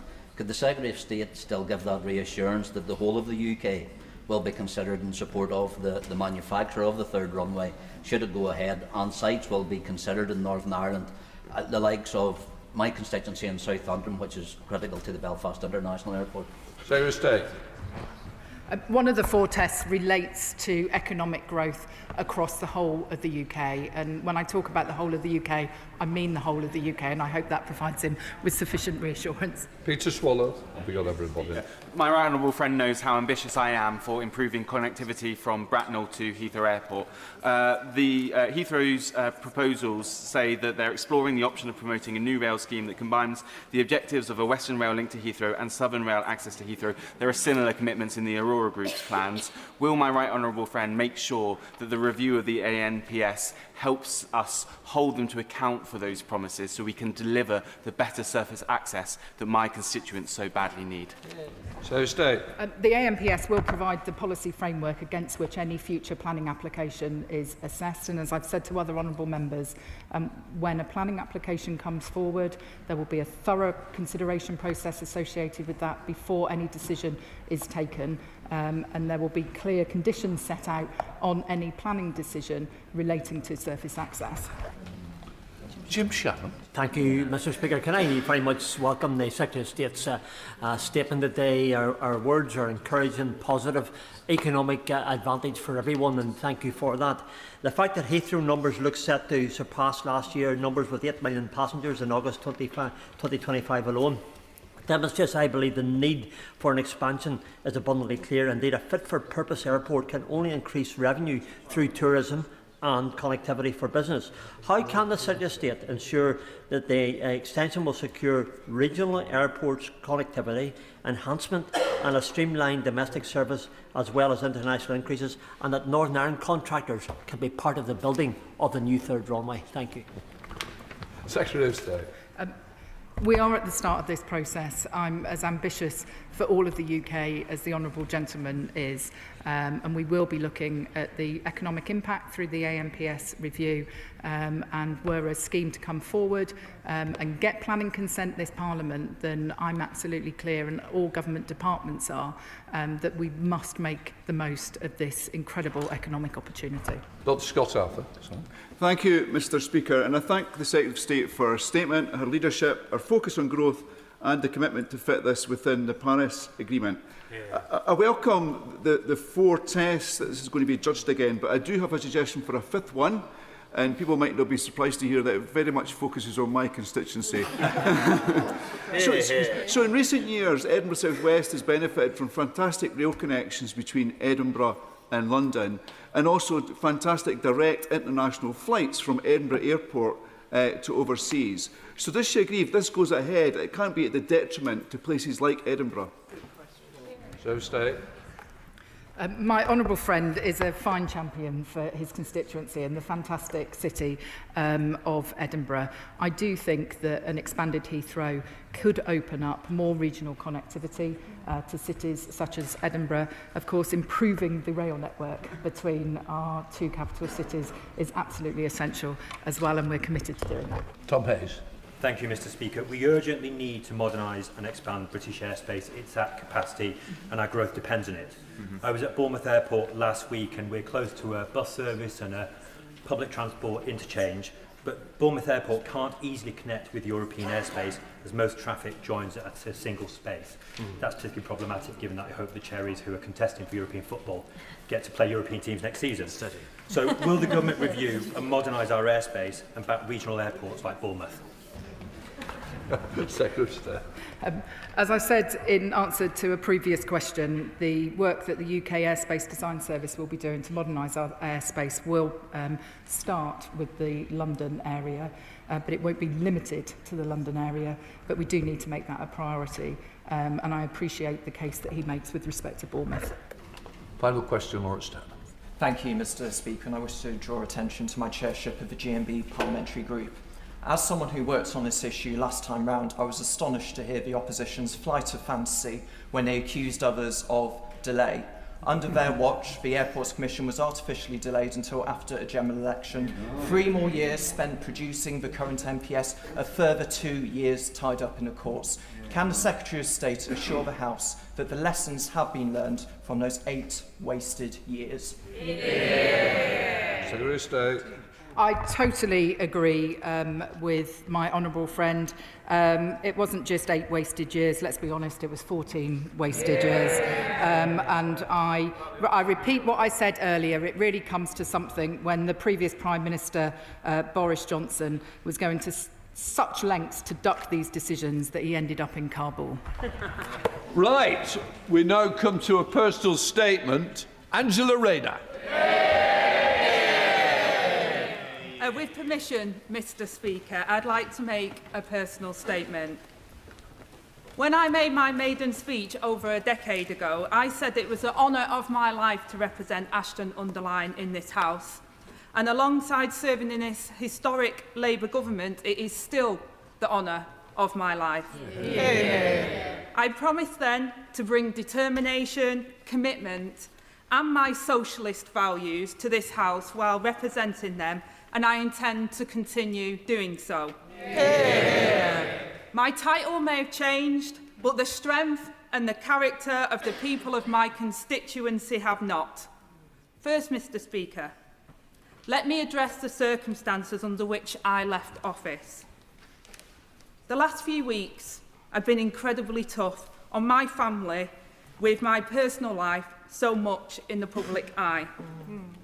All of us in public life know all too well the toll of the intense scrutiny we face places on our loved ones. But I've always believed in the highest standards of transparency and accountability, and it is what the public expects, and it is the price we pay for the privilege of service. That's why I referred myself to the independent advisor and gave him access to all of the information he needed.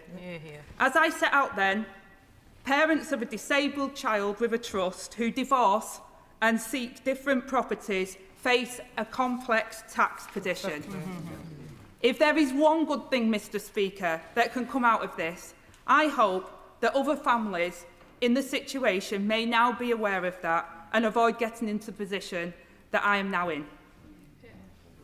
I am, of course, corresponding with the HMRC, and they have my full cooperation. There is no excuse not to pay taxes owed, and I will do so. This was an honestly made mistake, but when you make a mistake, you take responsibility. To serve at the highest level of government was a privilege, not for the title or the office, but for the chance to change the lives of the people I grew up with and live alongside.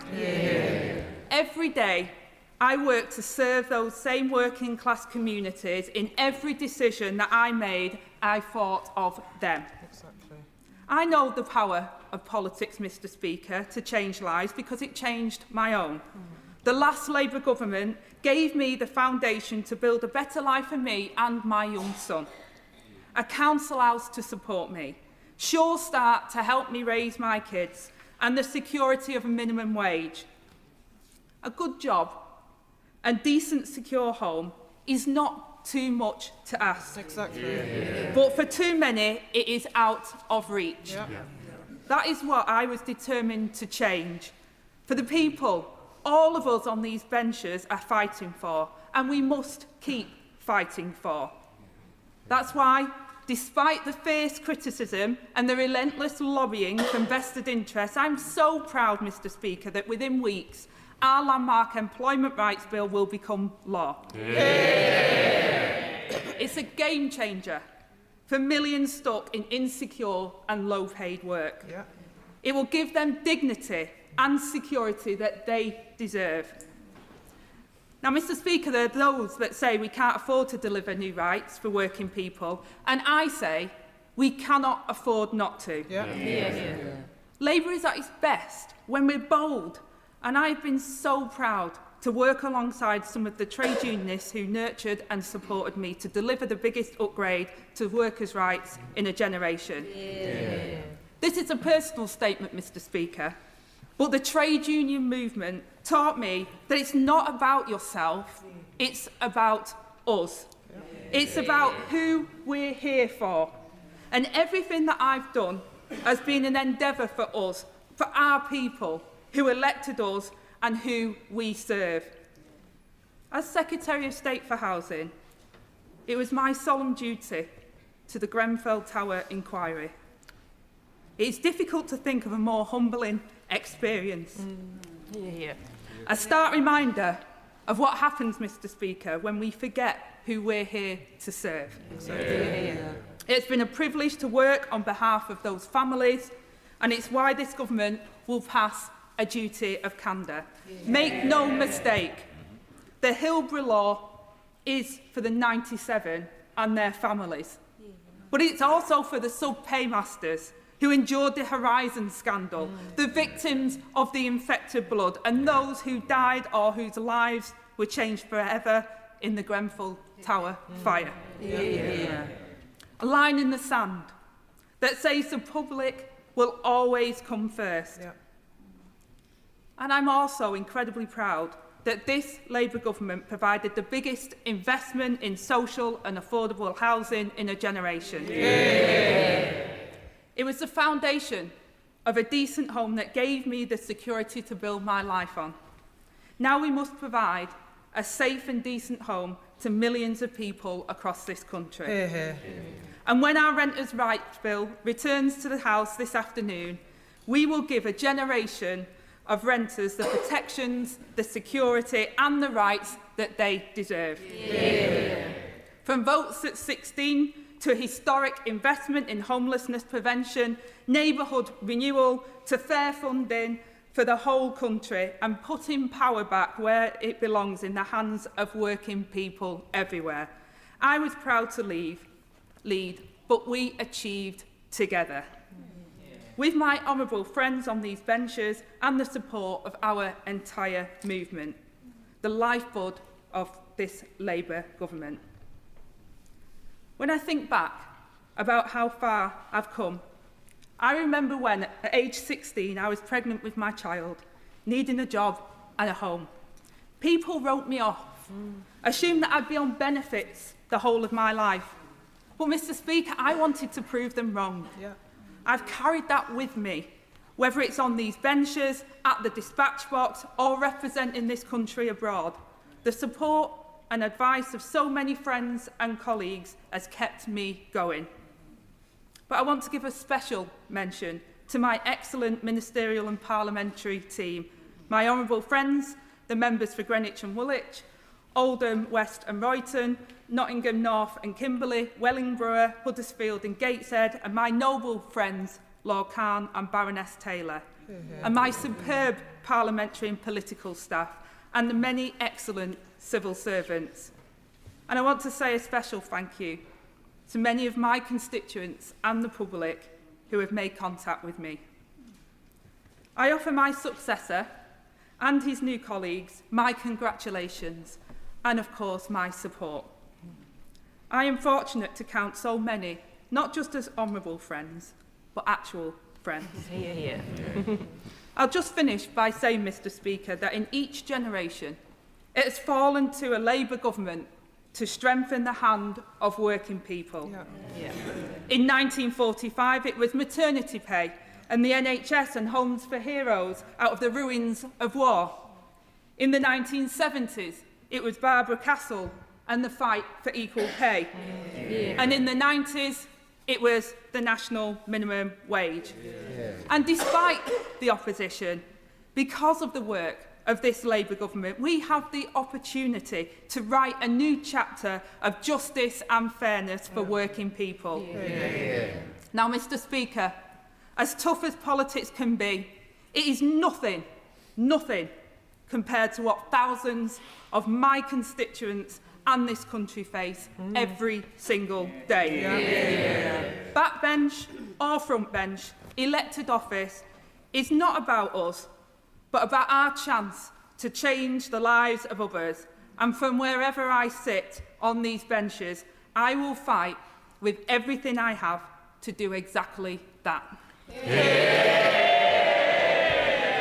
I will just let the chamber clear one before I come to the points for that's coming, for those who are leaving.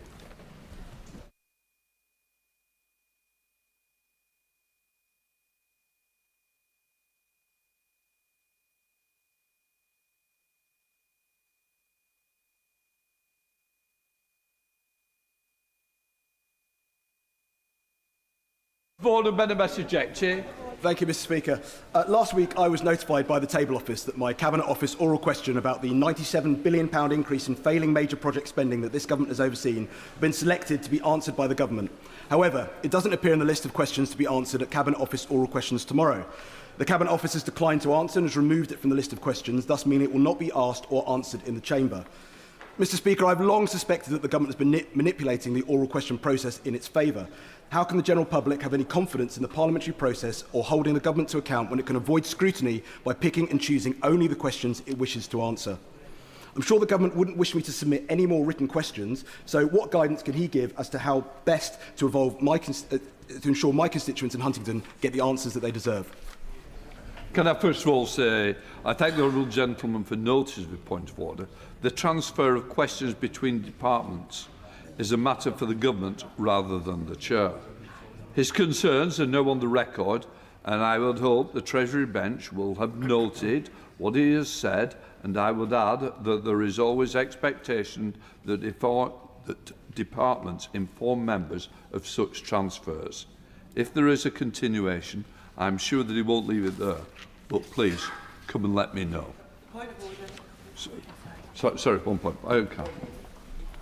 Thank you, Mr. Speaker. On Monday, the Secretary for Culture, Media and Sport told the House in relation to the Maccabee match that the risk assessment was based, and I quote, in no small part on the risk posed to fans attending to support Maccabi Tel Aviv because they are Israeli and because they are Jewish. Yet reports last night revealed that the decision to ban away fans was due to intelligence suggesting the main threat came from extremist Maccabi Tel Aviv fans themselves, and they were the likely perpetrators of trouble in Amsterdam last year. The Ministerial Code requires ministers to give accurate and truthful information to Parliament. If the Secretary had this information before her statement, she must correct the record. Mr. Speaker, can you ask her to clarify and return to the House immediately if she has breached code that governs all parliamentarians? Unfortunately, I've not got such powers. Maybe at times I would welcome them. What I would say is, I do thank the honourable member for giving notice of the point of order.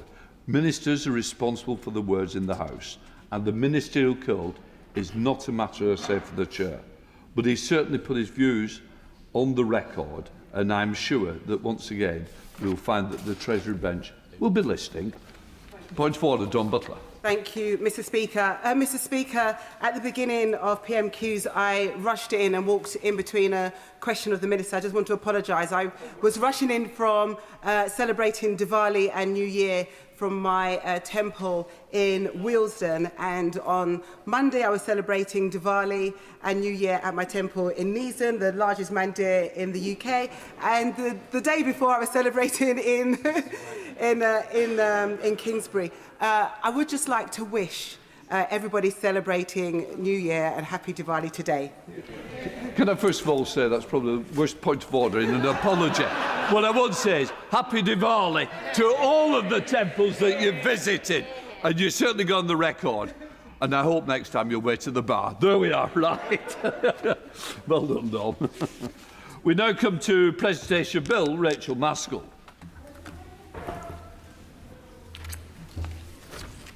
Removal of titles bill. Second reading what day? Friday, the 31st of October. Friday, the 31st of October. Thanks, Richard. Right, we now come to the 10-minute rule motion. Laura Kirk-Smith.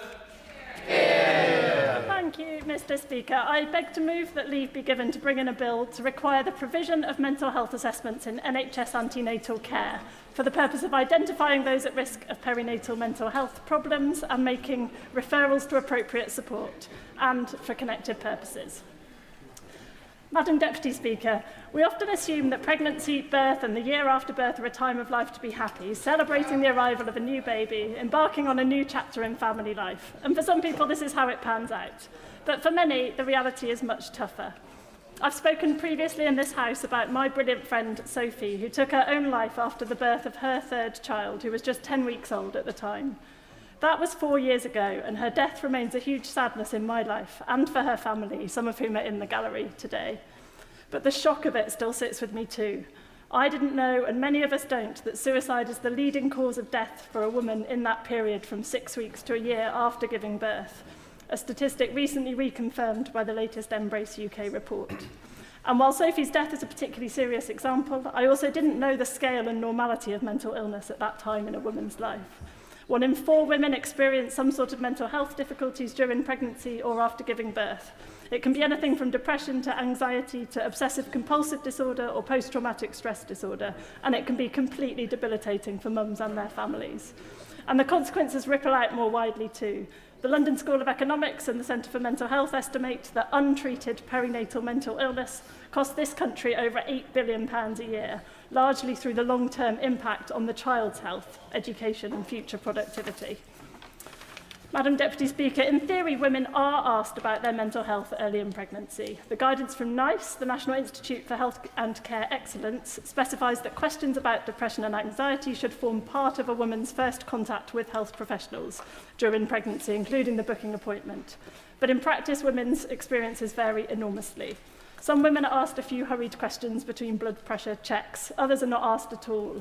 Women with a previous history of mental illness may be given more attention, but we know that pregnancy and early motherhood can often be the first time that women experience mental illness, so that's not enough.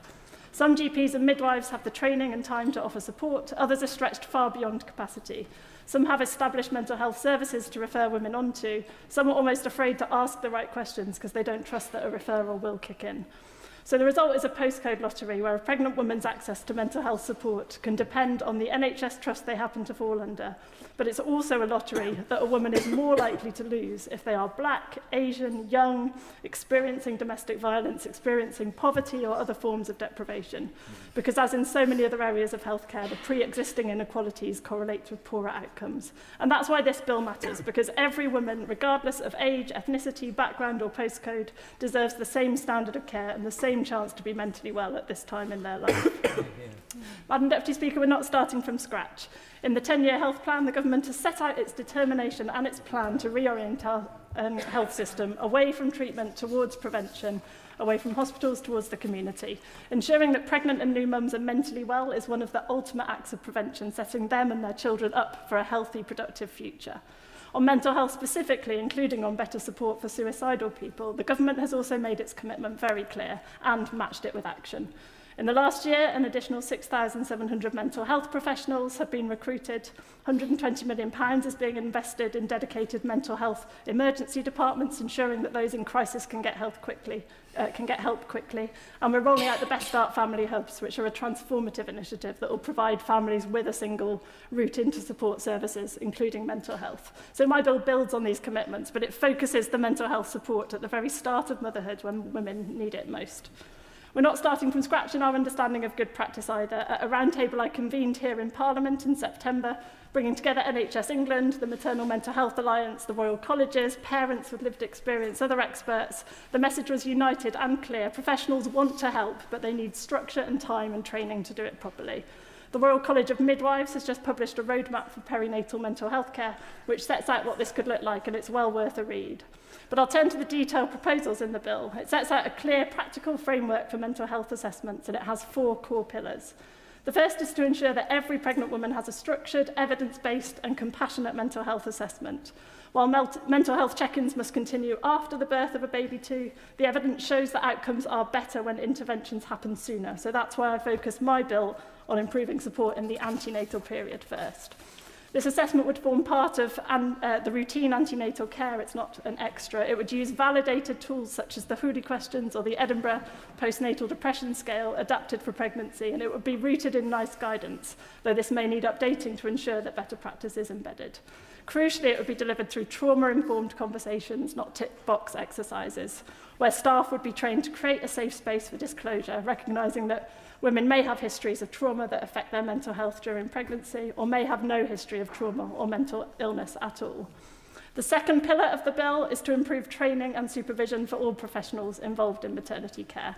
GPs, midwives, obstetricians, health visitors and community mental health practitioners all need the knowledge and confidence to ask the right questions, to do so compassionately and to recognise when something isn't right. This bill calls for a national training standard endorsed by NICE and the Royal Colleges and delivered across NHS trusts and integrated care boards. It should include regular clinical supervision so staff are supported to ask questions and make decisions safely. And importantly, this training must equip professionals to recognise and respond to the specific needs of women from diverse backgrounds, understanding cultural differences in how mental health is expressed and experienced, and addressing the stigma and the barriers that prevent some women from seeking help. Third, this bill sets out the need for clear referral pathways, because while midwives, GPs and others involved in routine maternity care should be equipped and able to identify mental health risks, they shouldn't also be delivering the specialist care when it's needed. So the clear referral pathways into mental health services, the specialist services, are vital. The Maternal Mental Health Alliance recommends that a specialist perinatal mental health midwife is embedded in every maternity service to ensure that those risks are identified and the referrals made effectively. And that appropriate support will then be different for every woman. But one important option is the NHS Talking Therapies programme, which I know the government is committed to. And I've seen in my own constituency of Aylesbury how helpful this can be for women. And I would urge the NHS Talking Therapies services to consider women in the perinatal period as a priority group for support. There are also fantastic voluntary services out there in communities across the country, such as Pandas and many of those under the umbrella of the Hearts and Minds Partnership. And yet many women are not made aware of them through their routine antenatal care, and they should be. Fourth, and finally, this bill calls for clear accountability to ensure effective delivery of perinatal mental health assessments. NHS England and integrated care boards would be responsible for ensuring that local maternity systems introduce the single standardised assessment process, but then also crucially capture the data through the maternity services data set, allowing the outcomes to be tracked. And there must also be improved oversight of these services from the Care Quality Commission as part of its maternity inspections. Madam Deputy Speaker, I hope the aims of my bill are clear, and I hope that the government and colleagues in this House will look upon them favourably. I know resources are tight across the NHS, and I know there are particularly acute challenges in many of our mental health and maternity services, including the national shortage of midwives currently. But I also know how transformative the relatively modest measures in this bill could be for the women at the heart of the bill and for our society. It could have made a difference for Sophie, I believe, and it still could make a difference for the many women who are struggling with their mental health now or will do in future. Because ultimately this bill is about even more than mental health care for women. It's about the kind of country that we want to be. Because when parents are mentally well, they thrive, their children thrive, and our communities become places not of fear and insecurity, but of hope and opportunity. That's the kind of country that we want to be, and improved perinatal mental health care is such an important part of it. Madam Deputy Speaker, I commend this bill to the House. The question is that the honourable member have leave to bring in the bill. As many of their opinions say aye. Aye. The contrary no. The ayes have it, the ayes have it. Who will prepare and bring in the bill? Paulette Hamilton, Sojourn Joseph, Dr Danny Chambers, Liz Twist, Sarah Hall, Maya Ellis, Jen Craft, Michelle Welsh, Anna Sabine, Lee Pitcher, Dr Simon Ofer and myself, Madam Deputy Speaker. Laura Kirk-Smith.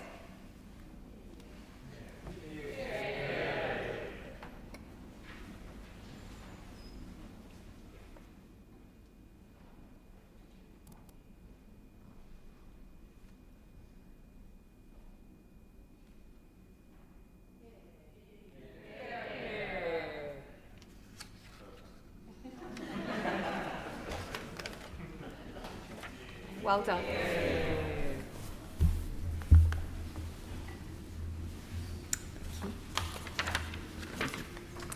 Perinatal Mental Health Assessments Bill.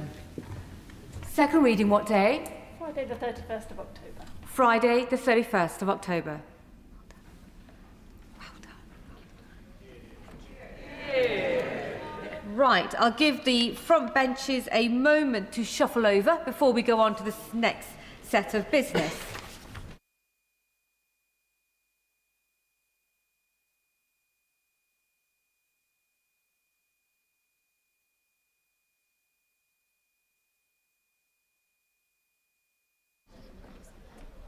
Right. The clerk will now proceed to read the orders of the day. Renters' Rights Bill. Consideration of Lord's message. You say now. Now. We begin with the government motion to agree with the Lords in their amendments 19B, 19C and 19D, with which it will be convenient to consider the government's motion to agree with the Lords in their amendments 39B and 39C. I call the Minister to move the motion to agree with the Lords in their amendments 19B, 19C and 19D. Minister Matthew. Thank you, Madam Deputy Speaker. Today is a momentous day. That is because, subject to agreement from this House, the Renters' Rights Bill will have completed all its stages and will therefore shortly become law. This House last legislated to fundamentally alter the relationship between landlords and tenants in 1988. I was just 6 years old. In the decades since, England's private rented sector has changed beyond all recognition. It now houses not just the young and the mobile, but many older people and families with children for whom greater security and certainty is essential to a flourishing life. The need to overhaul the regulation of the private rented sector and in so doing level decisively the playing field between landlord and tenant is pressing. That's why we introduced the bill within months of taking office. We promised that we would succeed where the previous Conservative government had failed, by legislating to transform the experience of private renting. I'm delighted that we are now within touching distance of seeing the bill become law. Before I turn to the final amendments agreed to in the other place, I want to put on record once again my profound thanks to Baroness Taylor for so ably guiding the bill through its House of Lords stages. Madam Deputy Speaker, I made clear when we considered Lords... I will give way briefly. I do thank the Minister for giving way, and I too welcome the Renters' Bill becoming law. I personally wished it was also regulating rent levels, but my question is, how quickly will it become law to protect people, many of whom over the last year, while this bill has been wending its way through Parliament, have faced the appalling situation of no-fault eviction. Many have lost their properties as a result of it, whereas they would have been protected had the bill become law more quickly. Can he give me some idea that I can give some comfort to my constituents who are facing no-fault eviction, how quickly they will get protection, and will there be any retrospective element to it? I thank the right honourable gentleman for that point. We do want to provide both renters and landlords with certainty about how the new system will be implemented. I'll say a bit more on that in the course of my remarks. As I was saying, Madam Deputy Speaker, I'm going to make a bit more progress if I can.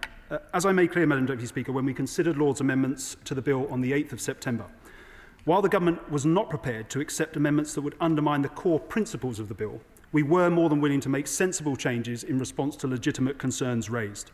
The changes we are proposing today are firmly within the spirit of that commitment. I'm delighted that we were able to reach agreement with the Liberal Democrat front bench and Lord Young of Cookham, and I thank all those noble lords involved for their willingness to work collaboratively to strengthen the bill. Let me briefly set out the purpose and effect of the amendments in question, beginning with those that relate to shared owners.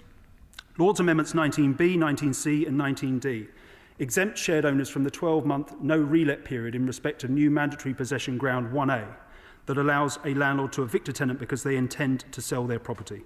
The exemption is subject to meeting set criteria to ensure that shared owners have made a genuine attempt to sell their property. The amendments in question also include a delegated power to remove the exemption in the future, for example, once the building safety programme has been completed.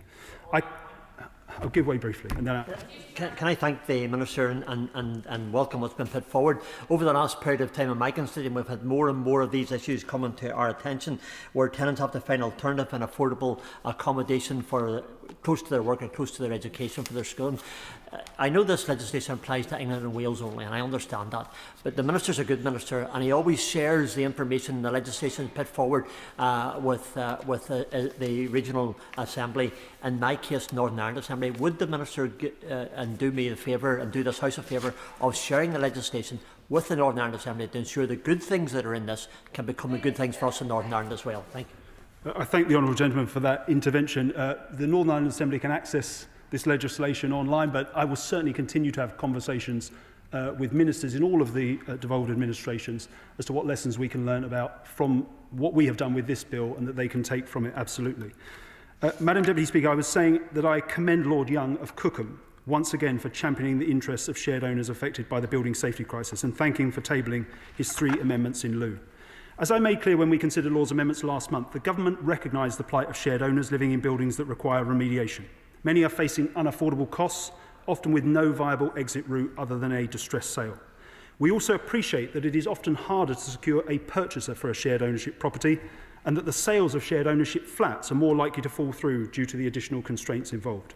As such, we've always accepted that the 12-month no-relet period would have placed many shared owners in an extremely challenging position. The reason that the government did not feel able to accept Lord Young's original Lords Amendment 19 was that it could undermine protections for the small subset of tenants who happen to rent a sublet home from a shared owner. I'm therefore pleased to report to the House today that the amendments in lieu before us deliver the core aims of that original amendment, whilst also ensuring 3 key safeguards are in place to protect tenants. These safeguards are as follows. First, there is a requirement for the shared owner to have informed the assured subtenant in writing at the outset of the tenancy about the exemption and its possible use. This will ensure tenants are aware of the particular circumstances of the tenancy they are entering into and can make an informed choice as to whether they wish to enter into a tenancy agreement with the shared owner in question. Second, shared owners must have informed their provider of their intention to sell before obtaining possession of the property from the tenant. This is an essential first step all shared owners must undertake in order to begin the process of selling their property, and I'm satisfied that it is a proportionate requirement, evidence that a shared owner is genuinely intending to sell their home. Third, a valuation must be undertaken on the property by a member of the Royal Institution of Chartered Surveyors, or the shared owner must have advertised the property for sale. This can be done at any point before a property is relet, recognising the need for flexibility in how shared owners will approach a sale. taken together with the protections that are already in place as a result of registered providers having to authorise subletting requests, having oversight of what rent levels can be charged, I'm satisfied that these safeguards will reduce, if not eliminate entirely, the risk that an exemption from the 12-month no-relet period might otherwise have posed. Turning next, Madam Deputy Speaker, to Laws Amendments 39B and 39C. These will introduce a statutory requirement for annual reporting on the extent to which service family accommodation meets the Decent Home Standard. I will give way. I'm very grateful to the Minister for giving way, and I'd like to thank him for listening to Liberal Democrat colleagues who have made these points, as I have, along with our spokesperson on previous occasions. It's very good that those living in military service accommodation will now have the opportunity to access the Decent Home Standard. I wonder if the Minister could give me the assurance that he will work with ministerial colleagues in the Ministry of Defence to ensure that all those service families are aware of the Decent Home Standards and the standards to which they can hold their accommodation providers in order that they can live in better homes in my constituency of Bicester and Woodstock and across the country. I thank the honourable gentleman for that question. We have ongoing dialogue with ministerial colleagues in the Ministry of Defence about this issue. And if he'll allow me, I'll elaborate on how we think these amendments will work in practice and how they interact with what the Ministry of Defence is itself doing. Can I firstly, though, thank once again Baroness Grender, Baroness Thornhill and the honourable members for Taunton and Wellington and North Shropshire for their continued support and advocacy for service personnel and their families. The Government has been clear throughout the passage of the bill that our armed service personnel and their families must live in safe and decent homes. We remain determined to improve the standard of service family accommodation across the entire defence estate. Alongside the commitment to drive up standards through a record investment of £1.5 billion in service family accommodation over the next 5 years, the Government will also soon publish a defence housing strategy, setting out clear renewal standards and further steps to improve the lives of those who serve our country. And that is a standard that will be published, able for service families to see, to judge against, and will interact with this new statutory duty. Because as I outlined in the previous debate on Lord's amendments, the Government acknowledges the need for greater transparency and accountability to ensure the commitments we have made are honoured. The amendments in lieu from the Government before us will place the commitments I made to this House last month on a statutory basis. Alongside the wider steps I've already set out, the Government believe this will help ensure service personnel and their families have the quality of homes they deserve. The amendments also include a delegated power allowing the housing quality standards that SFA is assessed against to be updated when the current version of the Decent Home Standard is no longer considered appropriate, for example, when it has been replaced by a new modernised standard. The Liberal Democrats have indicated their support for these amendments, Madam Deputy Speaker, and I hope honourable members will join me in supporting them today. To conclude, Madam Deputy Speaker, I urge the House to support the amendments put forward by the other place, and I very much look forward to the remainder of the debate. I beg to move. The question is, this House agrees with the Lords in their amendments 19B, 19C and 19D. I call the Shadow Secretary of State, Sir James Cleverly. Madam Deputy Speaker, thank you. We're considering today the Lords' amendments in lieu to the Renters' Rights Bill, and I begin by recognising the work that has taken place in both houses to try to improve this legislation, and by thanking their lordships for the constructive way in which they have approached this endeavour. On the amendments themselves, on shared ownership leaseholders, this issue was rightly championed in the Lords by my noble friend Lord Young of Cookham, and I pay tribute to him for his persistence on this issue. He made a fair and compelling case for shared owners who, through no fault of their own, may be unable to sell their share and should not be penalised for reletting in those circumstances. And the government's acceptance of that principle, though through a modified amendment, is, I think, a sensible and pragmatic improvement, and therefore we will support it. On the Decent Home Standards and the service family accommodation estate, the government placed a duty on the Secretary of State to report on the conditions of service family accommodation and provide independent oversight. Our armed forces and their families deserve and need decent, well-maintained homes, and greater transparency will, we believe, strengthen the confidence of those service families in the system. So we support this improvement and hope that the government will look at our policy to create an armed forces housing association. that would oversee these changes and address the declining recruitment and retention rates that sadly we have seen under this government. Madam Deputy Speaker, while we support these improvements, the bill in its current form will in some areas be, I fear, counterproductive and drive landlords from the market, as well as putting up rents for tenants. Labour's own impact assessment for this bill supports this concern, and I quote, landlords can pass through some, but not all, of their cost increases to their tenants in the form of higher rent due to new costs. Under the bill, all tenancies will continue until either the tenant gives notice or the landlord obtains a court order for possession on specific grounds. Now, the government has committed to ending Section 21 evictions, but they must also ensure that court reform matches so that the system works for both tenants and responsible landlords.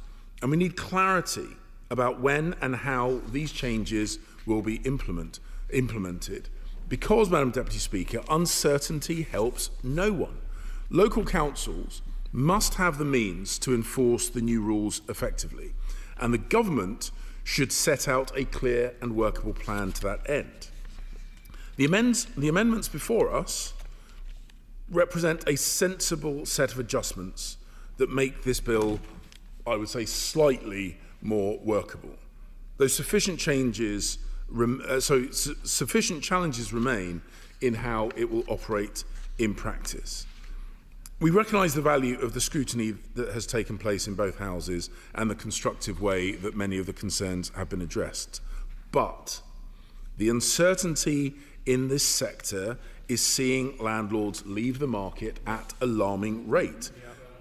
I will give way.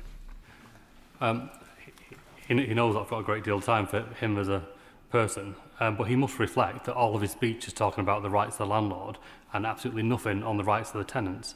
In my own constituency, there are 600 children in temporary accommodation, in large part driven out of their private rented accommodation because of no-fault evictions. Does he have anything to say about the rights of tenants?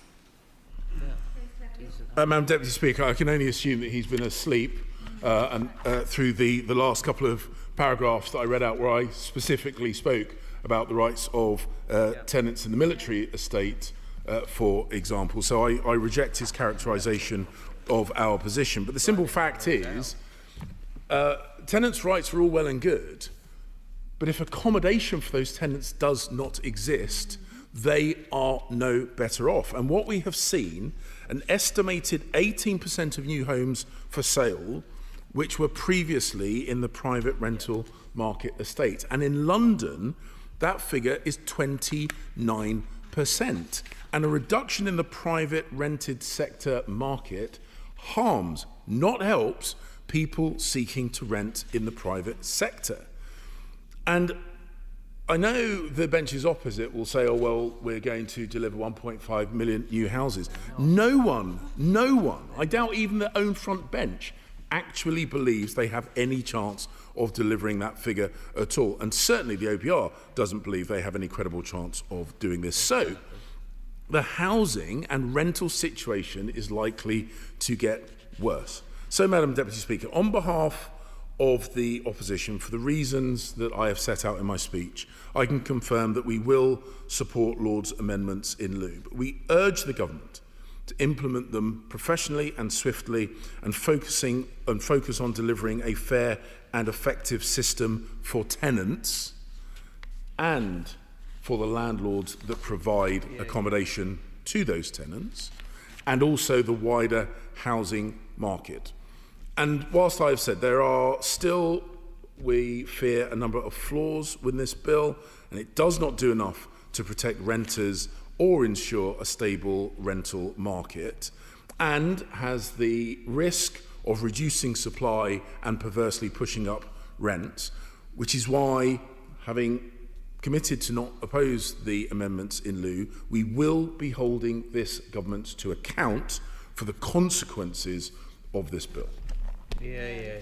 Kevin Bonavere. Thank you, Madam Deputy Speaker, and I fully support my honourable friend the Minister's motions today in regard to Lord's amendments 19 and 39.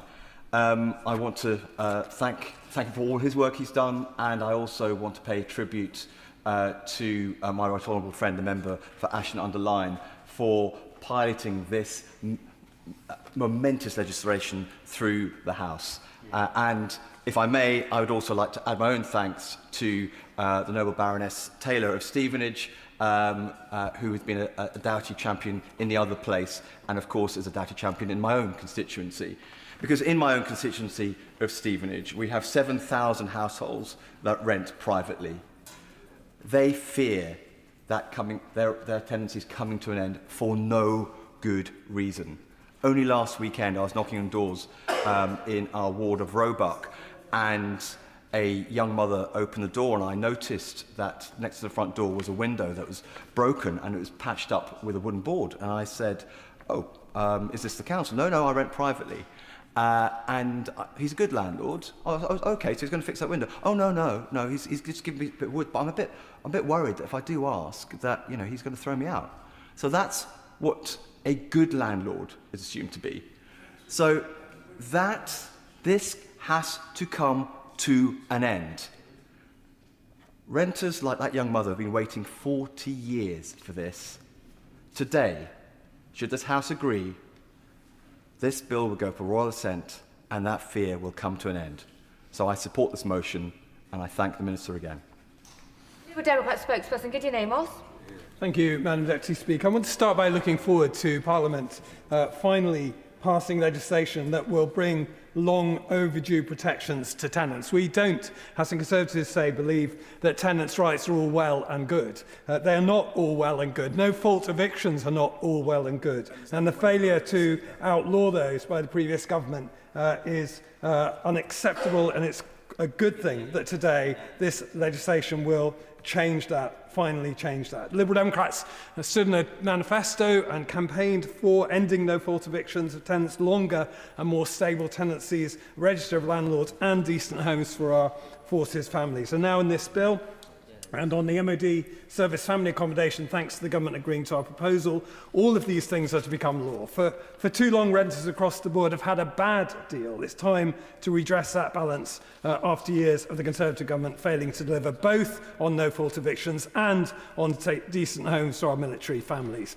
I therefore warmly welcome the government's amendments 39, which give effect to making service family accommodation subject to the decent home standard. I'm glad that ministers listen to our Liberal Democrat calls to do so, and to service families. I'd also like to thank the Minister for his pragmatically doing the hard yards in negotiating on this bill, and I'd also like to pay tribute to my noble friends, Baronesses Grenda and Thornhill in the other place, for the work they have done to secure this important change. The state of housing they've had to endure has been a disgrace. The Defence Select Committee heard of dire conditions, pest infestations, black mould, damp, flooding, unreliable heating and hot water in the winter. Personally, I've heard similar stories and seen photographs from constituents I've been supporting. Service families who are forced to live in damp, mouldy accommodation declared unfit for human habitation. Our soldiers, sailors, Air Force, Royal Marines, like those who serve in 40 Commando Norton Manor Camp in my constituency, the closure of which by the Conservatives